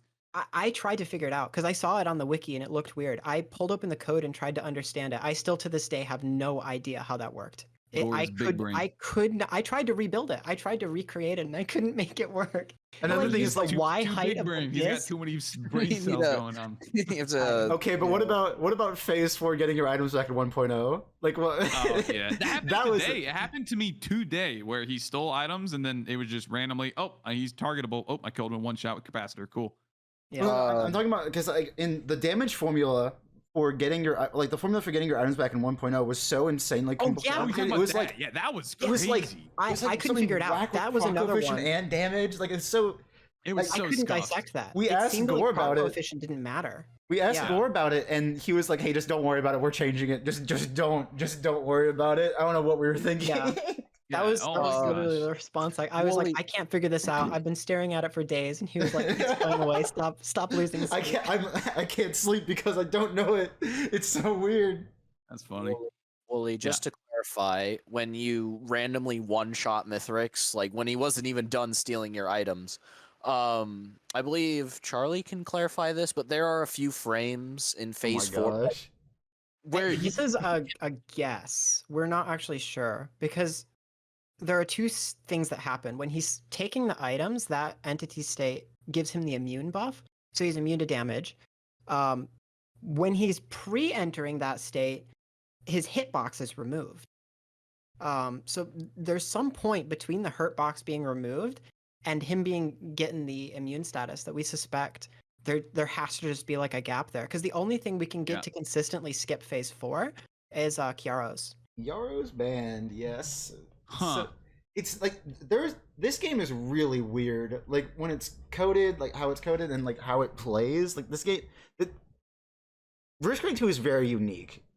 Like I already talked about the I think Behemoth a lot of thing. games have, the classic spaghetti code, Yeah, everyone says about yeah. League of Legends, everyone says about Path. Every game, like literally every game's gonna have something weird like that. We talked about like Behemoth, like inheriting parent skill damage or whatever, like however the heck it works, yeah. that makes it apply expose and like be able to get you Desperado stacks and stuff like that. Like it's so Imposter whack. Elite. It's so weird. Yeah, Imposter? Imposter Elite. Among Ooh, Us? this is what gave Charlie admin in the actual Discord her making a write up on this. Go ahead and explain the Imposter Elites. Oh my god, wait. I completely forgot about this. Yeah, It's so dumb. God. The game is broken right now and it spawns fake elite enemies that cost the same as basic enemies and only give you the gold as basic enemies, but they are elite monsters. And they're not pre-spawn; they're actual. Correct. Oh, Every wait, single no. That makes that. I thought that was intentional because it's a pair. It's No. always in a pair. They get one elite that's regular. You get one elite that gives you like Oh. nothing. I thought that was intentional. No, and if you get a wave of 3, the max wave size is 6 per. So it'll try and spawn 6 of something at a time. And Yeah. what happens is if it gets to the point where it can't afford an elite enemy anymore, so it spawns 2 or 3 and it can't afford it anymore, it resets the next. It resets like the global current elite type to just basic monster. But Wow. it is the wrong block. There's like an if-else statement. And in the top one, it resets the same thing. So like the enemies get set their elite def, and if it can be afforded, it resets the elite def again redundantly. If it can't be afforded, it resets the global but doesn't reset the current. So it changes the cost, but it doesn't stop them from getting the stats but the next one will be fine. The next one will be a basic enemy. And that makes total sense. And are combat shrines exempt? Because I feel like those function because they have a different director, right? Combat shrines? Correct. They should use the same logic. It's possible because the problem only arises. I think it still kind of happens just from experience. It still happens occasionally, but it's way less likely with combat shrines than it is with just regular world spawns. Yeah. Well, because it depends on the way that it tries to spawn, like how many credits it has. Yeah. Like if it just doesn't have enough at all, it'll just abort. Or if it has too many, then it's fine. Also, when combat shrines are disabled on a map, I'm assuming it's something to do with director or credits as well. Like yes, it's trying to spawn an overloading worm and it can't spawn on that stage, so it just doesn't let you touch it. It chooses what to spawn when the stage generates, just like all the chests and stuff choose their items on generation. If it can't find a valid card, it just deactivates, it just despawns. That's why you see. How would it not find a? That's the thing. Like, can't it just spawn an elite scavenger on any stage and call it good? Like, is that ever? So how it breaks in late game, I don't know yet. I haven't dove completely into like enemy spawning directors yet. But I do know in kin it can break pretty easily if it can't find something expensive enough.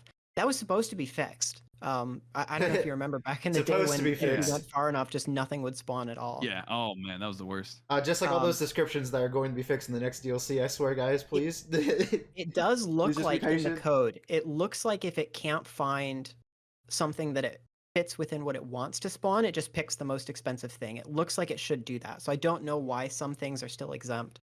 Yeah. Who knows? It's a secret.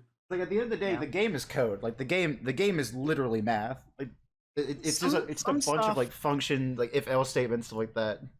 Some stuff we figure out, some stuff we can't. I still can't figure out how Horde of Many works. I've read over the boss spawning code dozens of times. How it chooses? Yeah, it just doesn't look like it should ever be able to spawn a Horde of Many. It doesn't make any sense. There's a reason why. So go ahead. It looks like it populates the pool with all valid cards for the stage, and then prunes everything that isn't a champion. And then iterates through and spawns one of those, says it couldn't spawn the boss and is resorting to basic monsters, and then spawns it anyway. That's what the code looks like, and I can't figure out why. It doesn't look like it prunes all non-champion enemies. I don't know how that could ever allow basic monsters. Because champions are like Eldamarians, Greater Wisps. Stuff, right? Well, champions are like bosses, like Dune Striders or Vagrants. Oh, really? They're not called bosses? Correct. They're called champions. Yep. What are Eldamarians and stuff called? I don't think they have a term. They're just enemies. Someone said mini boss, and I haven't been able to find or confirm that because I don't actually have access to all the prefab. Why would they be called mini boss and the boss not be called boss? I have no idea. That's what I think. I don't think mini boss is a real term. I've never seen the code reference it. Yeah, the Horde of Many thing is really complicated and weird, which is why like they were supposed to get rid of the Stone Golem event. And like while I was watching you yesterday, like you got that exact same thing. Like, that's supposed to have been removed like 3 times. There is a reason why that's still there. Like they keep trying to remove it, but they keep trying to remove it, but it keeps showing up. They're too strong. You can't stop them. I think it's they're too powerful. I also said they changed the chances for Horde of Many, but I can't find a chance anywhere. It seems like Horde of Many should just try to spawn if the boss fails to. Yeah, it honestly seems random because there'll be times where I get it like weird. 3 runs in a row. There'll be times where I won't see it for 20 stages kind of thing. Yeah. Yeah. Well, there's a bunch of fun stuff like that we found and actually gotten changed too. Like I don't know if you remember, they changed in the last patch the boss dropping chance. Mm-hmm. Yeah. Because we discovered that it was 15%, but it didn't. Oh, reset. Yeah. But it rolled so you could get one, as soon as you got one boss item, all the rest became boss items. Yeah, that was. It never reset the pool to be the green instead of the boss item again, which is. Yeah, that was hilarious. Getting especially on like 4-player, I remember doing multitudes with that, popping like 3 mountain shrines. You get like 20 perforators or something. Whoa! It's like, oh, hello. You just never get green items because you'd get like 2 green items, and it's like having a clover on a 15% chance. You'd only get 2 or 3 fails before it's just all boss items. Yeah. And the thing is, like, Go ahead. I completely lost my train of thought. Don't worry about it. I didn't know if you lagged out or something. No, I'm just dumb. I guess I'll just say I'm really glad that we got to talk. Absolutely. It's insane. I think you're a really cool person, actually. This was really fun. I think likewise. there's just a lot of people That's rough. misinterpreting stuff, and just a lot of, I think, interfacing with fans, especially vocal. It's interfacing with vocal fans. Yes. Made it very, very easy to misinterpret what I think was just kind of like friendly back and forth as Yes. like hostility, And I'm really, really glad that is not Absolutely. the case. I never thought it was hostile, but I'll be honest, like, getting tagged for the 10th time a day on the Risk Rant 2 Discord with the crowdfunder meme. Yeah, okay. Like, that is another thing. That is stuff that I try my best to discourage, because that's just annoying at that point. Like, maybe the tagging part, because I look at my server list and stuff all the time. But like, I love the memes. Don't get me wrong. I absolutely love making funny memes. Funny memes and annoying someone with funny memes are very, very different. Yes. Well, Correct. And that's something that I didn't see that happening as much. Before I became a mod for the main server, I didn't go to GD1 very often. And now I'm in there all the time, and I see it a lot more, and it's like, hey, I don't feel like that's fair. Like I said, crowdfunder became like the poster child of like the memes. It's my sub badge on Twitch for a reason. The only reason I brought it up in my 1.0 tier. That's the literal only reason. Now that makes perfect sense now, right? Because people are spamming it to meme you, and they're saying that it's the best item in the game. I don't think that's true. It's not. Right? No, I also don't. I think that there are 4 big equipment in the game. There's capacitor, there's tonic, there's hellfire, and then there's crowdfunder. Those are like the 4 big ones. Preon, Sommering. I think there's a lot of best. Well, yeah, no, there's like Preon, Sommering. Like there's always a case where something is best in slot, but those are like the 4 really big ones. Yeah, so those are the 4 bit. Okay, well, hold on, except for crowdfunder, I would disagree with that, but yes, I agree with the well, I think crowdfunder has to have a slot just because it is like the highest possible damage output for like a long time. Yeah. Like having 10 times capacity. It has a niche. It has like a really big niche. We're like, but there's a pretty big downside. I mean, that's the thing. Like, again, and this probably comes. I know we're rehashing things we've already talked about, but the play style difference, right? Equipment, in my mind, is to boost your early game, and crowdfunder is absolutely garbage in the early game until you get to a certain point. Having a niche that is incredibly powerful still leaves it as like relevant as a best in slot, because in that slot it is beyond a shadow of a doubt like the best of the best. But you have to remember, crowdfunder is at its best from stages like 4 to 7. Yeah, it's a niche. Guess when it's best guess when the most important guess when the most important part of 6mm is. Yeah. Well, sure. Again, but the context for 6mm is quite different. That's just in general the hardest part of the game for a lot of players, in my opinion, and that's where the crowdfunder really shines, because I don't see that many intermediate players die on stage 1 to 3. Sure, like usually your damage is good enough, and then by the time the crowdfunder and your equipment start becoming the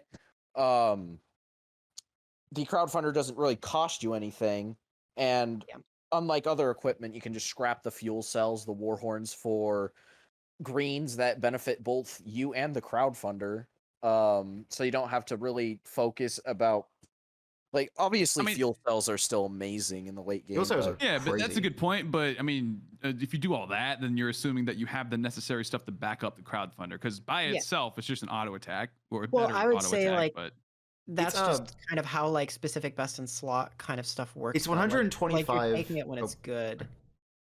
What? Sorry. It's 125% attack speed for Mando M1 to match crowdfunder, right? Something like that. Well, it's more now. It's more now because it's more now.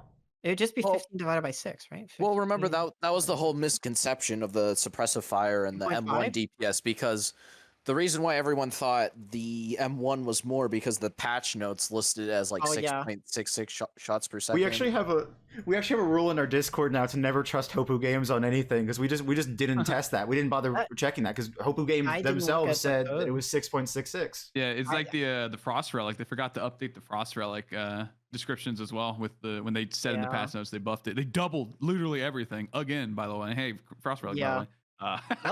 Frost looks so good now. What?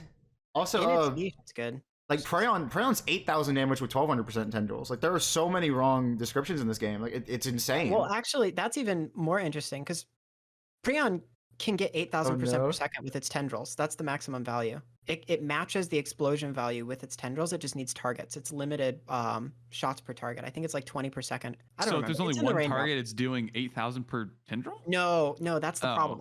Oh. It's only like 3 per second, I think, on one target, but it can get up to like 15 or 20 or something. Right. So if you've Okay, got that makes multiple sense. targets nearby, it can match the. So you don't actually always want to shoot something with it. You Right. can just shoot it over them. Yeah.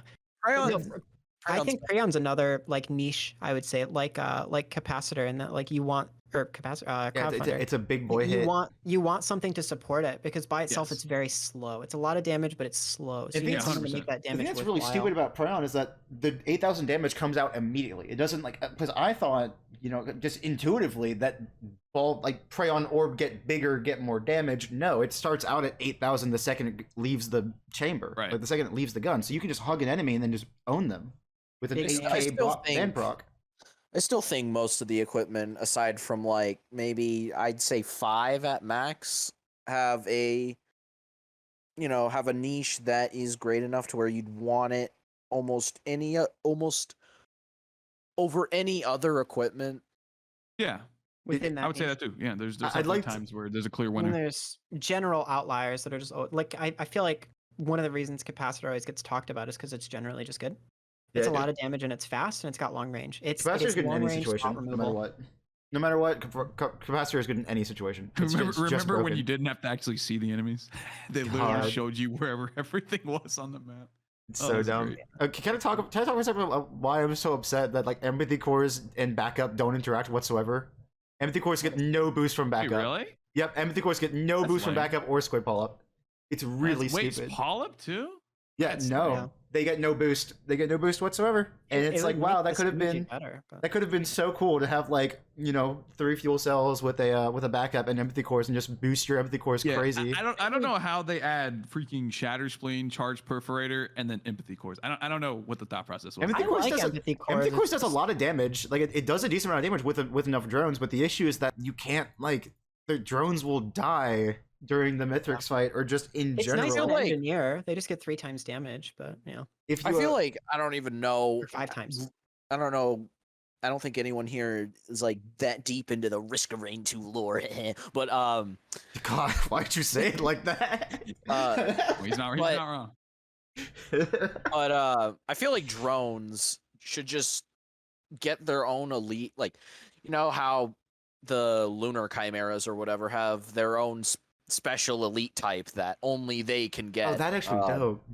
Like get special drone elite types to just make them viable in the later stages, because they just get outscaled so horribly by. And it's not that they don't want the drones to scale. They clearly do. They made so many changes to try and help them. I honestly think they should have retained the less AOE damage taken. Like just Oh, make it a definitely. lower value. But Like 300 armor or something against. I think- Yeah, AoE. they drones felt the best when they took reduced AOE damage because they stayed alive think- like the whole time. I They think weren't very Hopu was good, but they stayed worried. alive. I think Hopu was worried about Risk of Rain 2 drones becoming Risk of Rain 1 drones, where Risk of Rain 1 drones are just absolutely busted. That's a good point. Well, they were just free damage ups. They would stick. Yeah. That was always my complaint with drones in this game, was simply that in Risk of Rain 1 they hug you and they damage what you're damaging. In Risk of Rain 2 they yeet themselves off, and even if they were doing a lot of damage, Or they yeet you off. does a lot of damage, but it's where is it? I don't know. It's stuck in a corner somewhere, damaging God knows what. Yeah, exactly. And and we also or like, it decides to melee at least equip Elder Lemurian and die. at least equipment drone is busted. At least equipment drone is actually insane now. Because like, how have you, Wooly? Have you gotten Hellfire Tincture on equipment drone yet? Have you No, gotten I'm that? not. So you know how ambient scaling works, right? You know how the their HP gets bigger. Oh yeah. Hellfire Tincture's damage is based off HP. Right. So that the equipment drone has an insane amount of HP and a Hellfire Tincture. You can Yeah, see you why can that would scale be it. busted. It's not like it's gonna be sitting on the optimal amount of enemies all the time. Oh you no, know? it's not. Yeah. But it is It's still going to got the drone absolutely problem. melt. It's going to absolutely melt anything it Yeah, touches. It's so not gross. it's not that consistent, but the damage is gross enough It's to so. where. It's like it's I'll the try best it out. equipment Hey, drone by next time I pick far. up a tincture, It's I'll so try it dumb. It's so dumb. It's Give it the jade elephant so that it makes the cute sound all the time. yes, Oh, that's yeah. also an optimal play. Oh, for sure. I personally give my equipment drones glowing meteorite and eccentric vase. Please stop. Very Uh, good. Please stop talking The Europe top forever. combo. The 3-meter vase that points into the floor. Very good. Oh yeah. I once gave an equipment drone effigy of grief, and I immediately regretted it for the rest of the run because he just wouldn't die. Effigy is probably the worst equipment in the game, if I had to say it. It's one of them. And disposable missile launcher is up there as well because the disposable missile just doesn't do much damage and it misses all the time. So, I'd say at least it's fun. Missile launcher is fun. Effigy just sucks. Effigy, Focus Crystal is so powerful right now that I'm doing 100. I'm doing 2 180s with Ballista Huntress just to get more Focus Crystal damage. Because it's 20% to literally everything. Like literally everything gets boosted by 20%. It's so insane. I was actually thinking recently. I think Effigy was better before it was. I agree. Being able to just drop it and get out of it. Yeah, I agree. Just drop it and then being able to get rid of it, because now with the new one, if you place it on an enemy and then you kill the enemies there, now you're just stuck with that and you just lose space. You got 3. So you just have to place the other 2 somewhere random. That's the problem. Place up to 5. Place up to 5 because it's surprisingly strong. Like the effect is not great, but I don't know. Like is a 17 or whatever it is % like damage up? And a fairly good like zoning slow. Is that actually like you can just drop it on a boss and they can't leave? It's just free damage up. But then like I don't know. I haven't tried it yet. I just want to like I want. But then again, like if you think about it, then like Ocular HUD. True. Yeah. I don't like HUD. The thing with equipment is that equipment's so fun to debate because you only get one. That's it. You only get one. Like items, it's like we can debate what's better, like Focus Crystal or Lens Makers. Like we can debate that forever. Because it doesn't really matter in the end because you can get both. Where equipment, if we want to argue like crowdfunder or capacitor, you only get one of those. Like you don't get to choose. Cost. Yeah. Just be multi. Like if there's it could just be multi. Do we want to talk about how broken multi is? Like just on a gameplay level, like how do you do the thing with blast canister where you have 2 billion of them? How does that even work? Well, I mean, it's pretty simple with power mode. Say you have like 1,000 backup mags on power mode. When just you use power amount. Yeah, just an average amount. The usual amount. You can use power mode. You get all of those backup mags. So even if you have like, I don't know, 7, well, that's still kind of high for a white item. Well, I don't know. Is that high? 5, like 7. Let's call 7. Why not? Yeah, 5 or 7. If you that's a clip, but if you use power mode, it gives you all of the blast canisters back, or hooks if you're using hooks. And with blast canister, you can cancel the throwing animation with canister by sprinting. So if you feel like not having fingers, you can just throw like 60 canisters per second based on how painful your hand. It's like 30, right? Because of entity state changes. It's the commando attack speed problem all over again. It's like the 13400 on a Captain it's more shotgun. like I think it's like 30 because it's like 2 frames or something. Have you seen? Okay, there's a lot of weird tech in this game. You've seen the 13400 on Captain, right? The M1 cancel. No.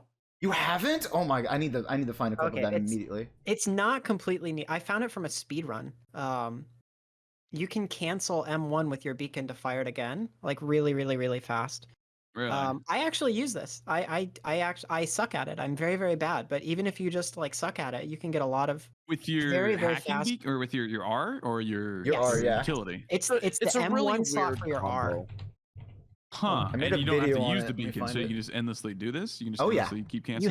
You have to keep the beacon. Oh my god, this is back when I had a beard. You can't spend the M1 beacon. Yeah, you can't spend the M1 beacon. So here's the video, and this is bad, dude. I'm never going a beard again in my entire life. What the heck? Watch me one up you with a single clip. You have a GIF? Oh heck yeah, much better. Yeah, that's.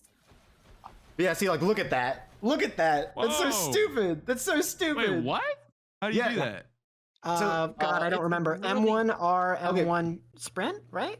Yeah, it's M1R and then M1 Sprint. It's like it's really you have to. So the conditions that you have to meet is that your beacon cannot be placeable. You cannot be able to place the beacon. Right.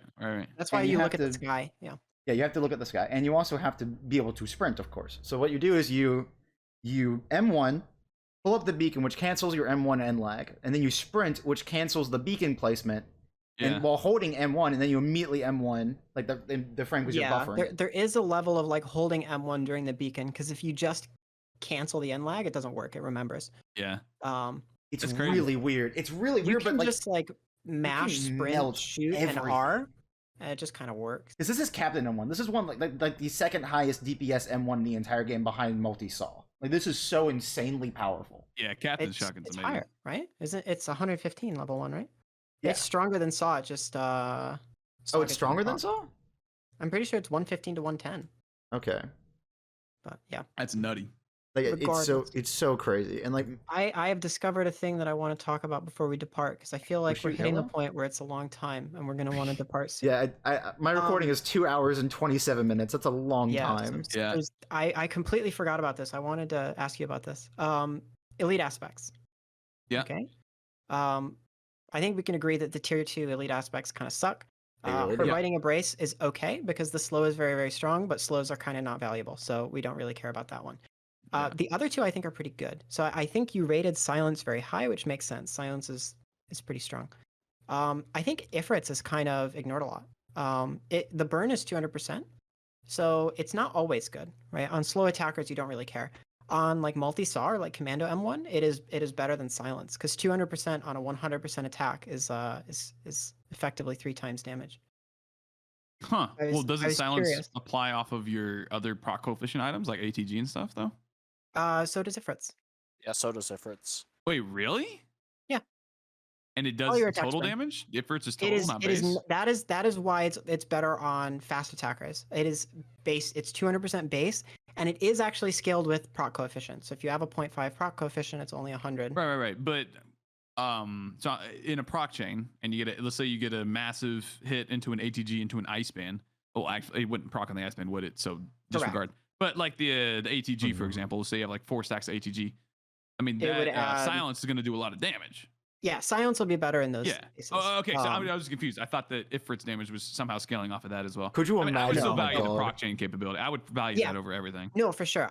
My only goal with bringing this up is to move it at least out of F. I think Ifrit's is a lot better than the other 3. Let's be rare. They're still so rare that it doesn't matter. Like I could just not even mention them. People are like, you're not gonna see them anymore, you know. My only there would be there would be some nerds out there like hello. This thing I exists. think it could be D or C. But no, Wake of Vultures. So the other thing that is, if you have Wake of Vultures and you're able to keep Silence and Ifrits, that's a pretty good damage up. It's actually insane, the damage up. I hate Wake of Vultures so much because you just can't use it during 6 of them, like most of the time, like during the Mythics fight. Yeah. It just doesn't want to do anything. The aspects, they transfer that opinion to Wake. That's why I think having Ifrits just like, I just wasn't sure. Yeah, I don't know. I just wanted to ask about it. That's all. Yeah, well, I mean, the thing is, like, you're probably not going to see an aspect until you're pretty late into a run, unless you get like stupidly lucky. So, and in that point, it's worse bleed, right? I like bleed in general. I would say bleed falls off once you get to second loop, specifically like I don't know, stage 8 or so. That's when bleed is pretty much irrelevant. It's all about proc chains, total damage. Yeah. So burn is just objectively a worse bleed. So I would say that's the main reason why I still would never take. I mean, if you see a fire aspect on, like, everyone's gonna pick it up. They're like, oh, what's that? That looks cool. I've never seen that before. I didn't even open anything. What is this? You know, they're gonna pick it up anyway. I just have sacrifice. There are some cases where it can outperform certain equipments that you've got. Like depending on that would then go back to the case of, well, I don't think equipment's that useful in general at that point. You know, so that. Still just an edge case, in my opinion. You mean when it does drop? Yeah, that's right. When it does drop, when it does outperform, it still, like, it doesn't matter. Like, it's a crowdfunder. It's the same thing with the crowdfunder, right? It doesn't matter that you have the highest DPS thing in the game because you just are going to be killing everything regardless. You can have a blast shower. Well, I guess that, band reset. You could have a backup as your equipment and still be doing the exact same thing, you know? I guess I didn't read the asterisk because you have overloading as B, but then it also says best aspect but not worth the slot. So I was gonna say you should make Ifrits higher next time. I mean, that's fair. I mean, you're making a fair point. It's not as bad as Nukon is and Spectral. So that's a fair point. Biting, I even think apparently Nukon is on NG is crazy because once the turrets die, they become urchins. Oh. which is maybe. kind of crazy. That's- But, like, With I haven't messed biting, around they with also that. explode. I don't know. Well, I don't maybe know we'll how see. much damage the urchins do. I don't. Okay. I okay. fought the urchins, and when you fight They're the urchins, not in really that Warframe- scary. Dude, Yeah. I'm so mad because I just thought like, okay, but what if you get her biting embrace and fuel array? But then I realized they both take up the same slot, so now I'm just upset. The other thing, Because, like, that'd be I so feel fun. like there are maybe this is just too niche, and that's also fair. I do feel like there are a lot of times where silence is just better. Like 50% total damage, I think can outperform a lot of equipment without CDR. Oh, for sure. Like even capacitor is 150% per second with no For sure. cooldown. And in that case, it's very, very easy to pass up. Although Oh, yeah, if for you're sure. under the assumption that you're not getting it until late in a run, typically, then yeah, that's fair. Yeah, Oh my God, and imagine- that realistically, that is what's going to happen. Unless you have like 3 clovers again, which is also not going to happen very no. I often. guess like, it is. you'd have It to is find a good for cauldron or proc printer. chains, though. A lot You'd of have- equipment aren't good at. Well, burst. Never mind. But Okay. look, imagine having Prayon and Silence as retool multi. You shoot the Prayon, then as it's traveling, you swap to Silence. You Yeah, just have that'd it be melt funny. everything. Silence breaks multi. I feel like you always. Maybe that's well, it's too niche. I was gonna say it might be worth an asterisk. Silence is just insane on retool multi. It's like, what if you just Um, what if you just had Foreign Fruit as your R? You have infinite health. Yeah, you just hold R and never so die. broken, so broken. The I'm gonna shield put converts silence back up to into, 8. What was the burn on fire aspect? 200%. It's 200%. 200%, but the duration is affected by proc coefficient, so it directly scales. But that's regular burn too, though. Which, so by the I'm way, not gonna- Correct. By the way, Yeah. Elite. I actually should probably bring this up in case you don't know. Elite Clay Templars, burning ones don't matter because they cannot stack it on you. Well, Really? burn doesn't the really care. You burn mean the burn bleed. duration. No, well, bleed as well, but Oh, like it's one Uh, tick. That's just any. That's like That's for the Malachite Clay Templars and the Glacial ones too. yeah, like, Their proc coefficient is 0.05, it's which so is about stupid. like, I don't know. It's about as high as something. I don't know. It's so. Yeah. Why is it 0.05? I don't get it. It's because of void fields. It has to be because of void fields, right? Because they shoot multiple shots per thing, right? I don't know. Yeah, but like we tested this when we were going to do the bleed rain day discussion. We gave Oh, yeah, a they Clay stack Templar bleed. in like infinite syringes and infinite tri-tips, and it still was not able to apply bleed. It was not able to stack it was You like can't bleed. stack it. It It's went like away for a the single frame. The single frame that it was applied, it was removed. That's funny. It's so. Yeah. Also, yeah, stone Clay golems can't Templar- crit. Stone golems are incapable of critting, and it's the funniest thing. That's Uh, funny. That's Yeah, that's Clay just Templars with 1,000 tri-tips, 1,000 syringe can't even. That can't stack bleed. It has to be a bug. That's a bug for sure. The thing is, I'm That's, not even sure because, like, if you think about it, in Void Fields, if you get Clay Templar with like ATG missile or something like that, that's just game over. If they had a Yeah. 1.0 proc coefficient, that's just game over. They Like shoot, that's what, you like 10 lose. times a second, 2 bullets per shot, right? I Yeah, think. Is like, that their true? attack speed's so insane. I forget exactly the attack speed, but it's something ridiculous. Well, I wonder how Rob did it then, because he must have custom made a Clay Templar I mean, minigun. the Clay Templar is I'm completely. pretty sure his character is not the enemy. It's completely separate. The only thing that's the Right. same is the model and some of the Okay, animations. that would make a lot of sense. That makes sense. I was just say, even with Wake of Vultures, silence is funny because when it gives you the shield, it's full. And when the shield Yep. goes away, all the filled shield turns into filled health. Yeah, So it kind of acts like healing. It's kind of Yeah. funny. no, that's a fair point too. It's like I think Wake has the potential to be super strong, and what I really hope they do in the next update is change FMP to where the last tick counts as an elite kill, or maybe even like spawns a Boy. happiest mask entity because that'd be so What's, cool. what's FMP? Forgive me, Boys. please. Oh, okay. So it's like if Eh. like it ticks 8 times, and then on the last tick it'll count as like a random elite kill. I feel like that would be. I feel like really Forgive good. Me Please is already absolutely ridiculous if you have the items to synergize with it. I don't know if it needs to be stronger. I mean, it doesn't Yeah. need to be like these items have to be useful somehow on 6mm. Like they like it's so like in the Mythics fight, it sucks that 2 red items just don't do anything. I mean, not really. I mean, it's a specific way to play the game. So Yeah. it's Well, like yeah. Eclipse, right? Not everything has to be good on a clip. Not everything has I to be good. think, Period. There's enough items that just don't do anything in like a single target boss fight that it's. I mean, it sucks that 3 out of 5 proc chain items do effectively nothing, and your proc chains Yeah. basically don't exist in a single target fight. Proc Yeah, chains it are just- ridiculous. They're insanely Yeah. powerful. It's just frustrating because like they just go away. it's frustrating because 6mm is my favorite way to play the game by far, and these items just don't do anything. So with your proc chain calculator, have you gone in depth with attack rate versus higher single hits, so burst damage versus consistent damage? I can run that. For total damage procs, it ends up being a function of damage per hit, proc coefficient, and rate of fire. So you can either take procs per second times damage or damage per second times coefficient. And that turns into like a rough average. And across your proc chains, that ends up being consistent. So something that attacks 10 times for 10% will average to 100. And something that hits 1 time for 100 will average to the same amount. It's just consistency and like damage efficiency. So like bigger damage is more likely to overkill and waste damage, whereas smaller damage is more likely to efficiently spread out and not waste anything. Interesting. And that does that change when you have more like max targets versus like only half targets in the chain? Not really. It's about because everything's ratioed. It's all the same. That's a good point. Although less targets hurts the AoE options a lot more, but that just overall hurts the chain the same amount. Right. Yeah. Huh. That's very interesting. Well, that was I am pretty freaking tired. I'm not gonna lie. I'm a boomer. I go to bed at like 10 p.m. I was gonna say it's getting late. We've been talking for a long time. I think we're through like half of the fun trivia in the game at this point. Yeah, we could do another chat, because honestly, I'd be down with that. The last like hour of this video was fun trivia stuff. I know I said I would do it uncut, but that was mainly just for like the big topics. We definitely have to cut some stuff out. I was thinking about that. Like I could upload so that way they're at least different videos. I could upload like the full uncut one, and you could do more of a concise like these are the highlights thing.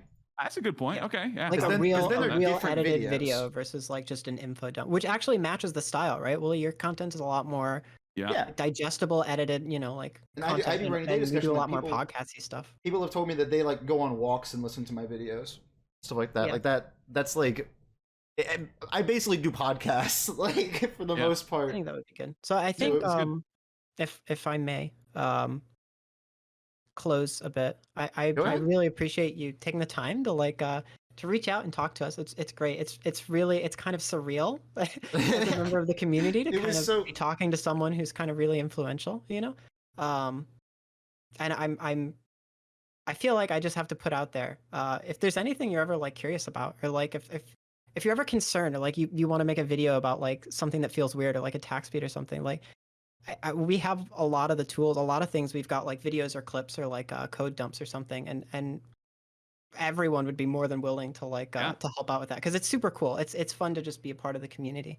So I figure I'm sure it's just implied, but I figured I would offer anyway. Like yes, like today with the blue portals, really cool to just like see you reach out, and like have you part of the community. Absolutely, I would love to be more plugged into because I admit I rarely watch Risk of Rain content, if at all. Because I make it. I don't want to be doing it every single day, all day. Yeah, it's good to not be obsessed with something. And if you don't care about like the nitty gritty or like the details, it's fine. But if you ever do want to dig into it, of course, yeah, absolutely, awesome. Absolutely. You have my word on that. If I inevitably will make more content like that, like the corpse swoon video or the attack speed or something like that. Absolutely. Yeah. And we've got trivia and data for days. Yes, for sure. I might reach back out to you guys for the wiki portion. I'd be down. I make another video on that. We'd be down to help out with that. 100%. And like it's like today with the blue portals, like you on stream, you were like, "Hey, I don't think it's 37.5," and then Charlie checked that, and Charlie found like, "Oh nope, Unity does some weird stuff, and now it's 5." Actually, someone found a quote from Gore, because I can't actually see the Unity and prefabs, but yeah, to prevent tangenting, I guess we'll cut that short. Yeah, but this was a long time coming indeed, so I apologize for it was also again, really fun. the miscommunications, whatever you want to call them, between Striker and I for not ever getting in touch with you guys. It's not exactly your fault. Well, it's not at all your fault, I feel like. It was more just like you were saying a joke and people did not think it was a joke. Yeah. Right. Well, and that's gonna happen too. I mean, guys probably know my personality. I'm not very ashamed. I'm proud of my viewpoints, so I'm not gonna hide from them. Yeah, and the fact that you did reach out to correct this, like, hey, no, this is a joke. I'm not actually like angry. I don't actually hate y'all like that. Yeah, that's a very good thing that you did. Thank you. Well, I mean, but there is. Let me be clear. There is some truth behind that, to the same sense that there is truth about people blindly following what I say. You know, blindly it's like following a spreadsheet is no different in my eyes. There's Absolutely. there is definitely truth behind like, hey, you actually need to play the game and test this stuff in the video game. Yeah, well, No, not I even think- testing I it in the think- game. It's more so like it has to be able to be applied. Like there's Oh, a yeah, difference no, between a playing- fun little trivia fact, but you can't really do it in game. You know? I don't mean like going to like spawning Carl the freaking lunar Oh, chimera okay. and just like testing that stuff. I mean like actually playing the video game. Right. and Yeah, going through there's a going lot along of with it. theory that you try out in an actual run, and like the captain cancel is not able to be used all the time. It's too niche. Yeah. But, Good luck doing that on like stage 7. Even with a like- bind, it's just too hard to use all the time. But yeah, Yeah. But like on stage 1, you get a wandering vagrant. You want to just melt it? Go ahead. Yeah. That's Just actually a have super fun. cool thing. I'm gonna try that out now. That's actually really cool. And- but yeah, Definitely I'm try it really out. glad It's we really got fun. to talk Absolutely. about the vocal members of our communities, giving each people. Good lord. Yes. That's Yeah, never gonna okay. change. I mean, It's not. It's you know. not gonna change. No, but now that we have the people. context, I think will do it's- whatever. We can Yes. manage it more properly. Yes, absolutely. So, Absolutely. very Well, good. again, I appreciate you guys taking the time. Really enjoyed it. And again, I might reach back out to you guys for another thing if I make it, because you guys showing all these what are they called? Not micros, but it's from Fighting Community. What's it called? When you have something that you can perform if you know how to do it in a specific way. Tech. Macros. A Tech, tech. yes. There it is. Oh, we have Tech. tons of tech. Oh, Oh, yeah. there Oh, is yeah, so we have much- tons of That would be a There really is fun so video. much That'd be a tech. super fun video. Like honestly, So- a tutorial on how to do all this kind of stuff. Like again, the multi like super like just BLJ is what I call it, just because it reminds me of this Mario 64 thing. Like you can just if you It's can learn how so to do hard that. to replicate. I have. Yeah. But like if you get good at it, because it is a consistent thing, I'd have to imagine if you get good at it, then your stage 1 as multi is going to be so dang quick. Because like, could you imagine? Yeah, Like, no, that's a good point. could you imagine like farming like because Loader is really fast, but she's really good at burst movement. Like you Yeah. have to. It's not like I'm going to go from this chest to this chest to this chest. It's I'm going to go from one side of the map to the other really quickly. Right. Multi just becomes Loader at that point, and He it's has so heavy, too. insane. Yeah. Well, the Yeah, heavy well, is Yeah, Those so will I have would to love get to back make a video together. on that. I think it'd just be fun to just It'd be really showcase all fun. the different things you can do. Not necessarily, all you can do this if you get really good at it, but just showcase them in general, Yeah, Yeah. it's fun, and like Yeah. there are players out there who are insane at this kind of stuff and will actually learn Oh, yeah. this. Like that, like races. I talked about him a little bit earlier. He like I told him about the captain stuff. I just explained how to do it. And he immediately did it, and I was like, oh, you're just really dang good at video games, huh? And it's Yeah, like if that's pretty you cool. people We'll have people to, just we'll learn have to get this back stuff together. and do it. Yeah. Chat about some fun stuff. All right, before we talk over another Absolutely. hour, let's go ahead and end it here. But that was really Yes. fun. Nice. I enjoyed that a lot. That I'm was trying. very fun. Yes. Yeah, glad to have it, boys. All right. All right, I will see you gamers All right. later. Good night. All right. Good night, everybody. Y'all have a See good ya. one. Thank you for watching. As I said earlier, links to both mine and Wooly's Twitch and Discords down below. I plan on uploading discussions like these weekly with other big names in the Risk Rating 2 community, which should be a good time. I will see you gamers later. Y'all have a good one.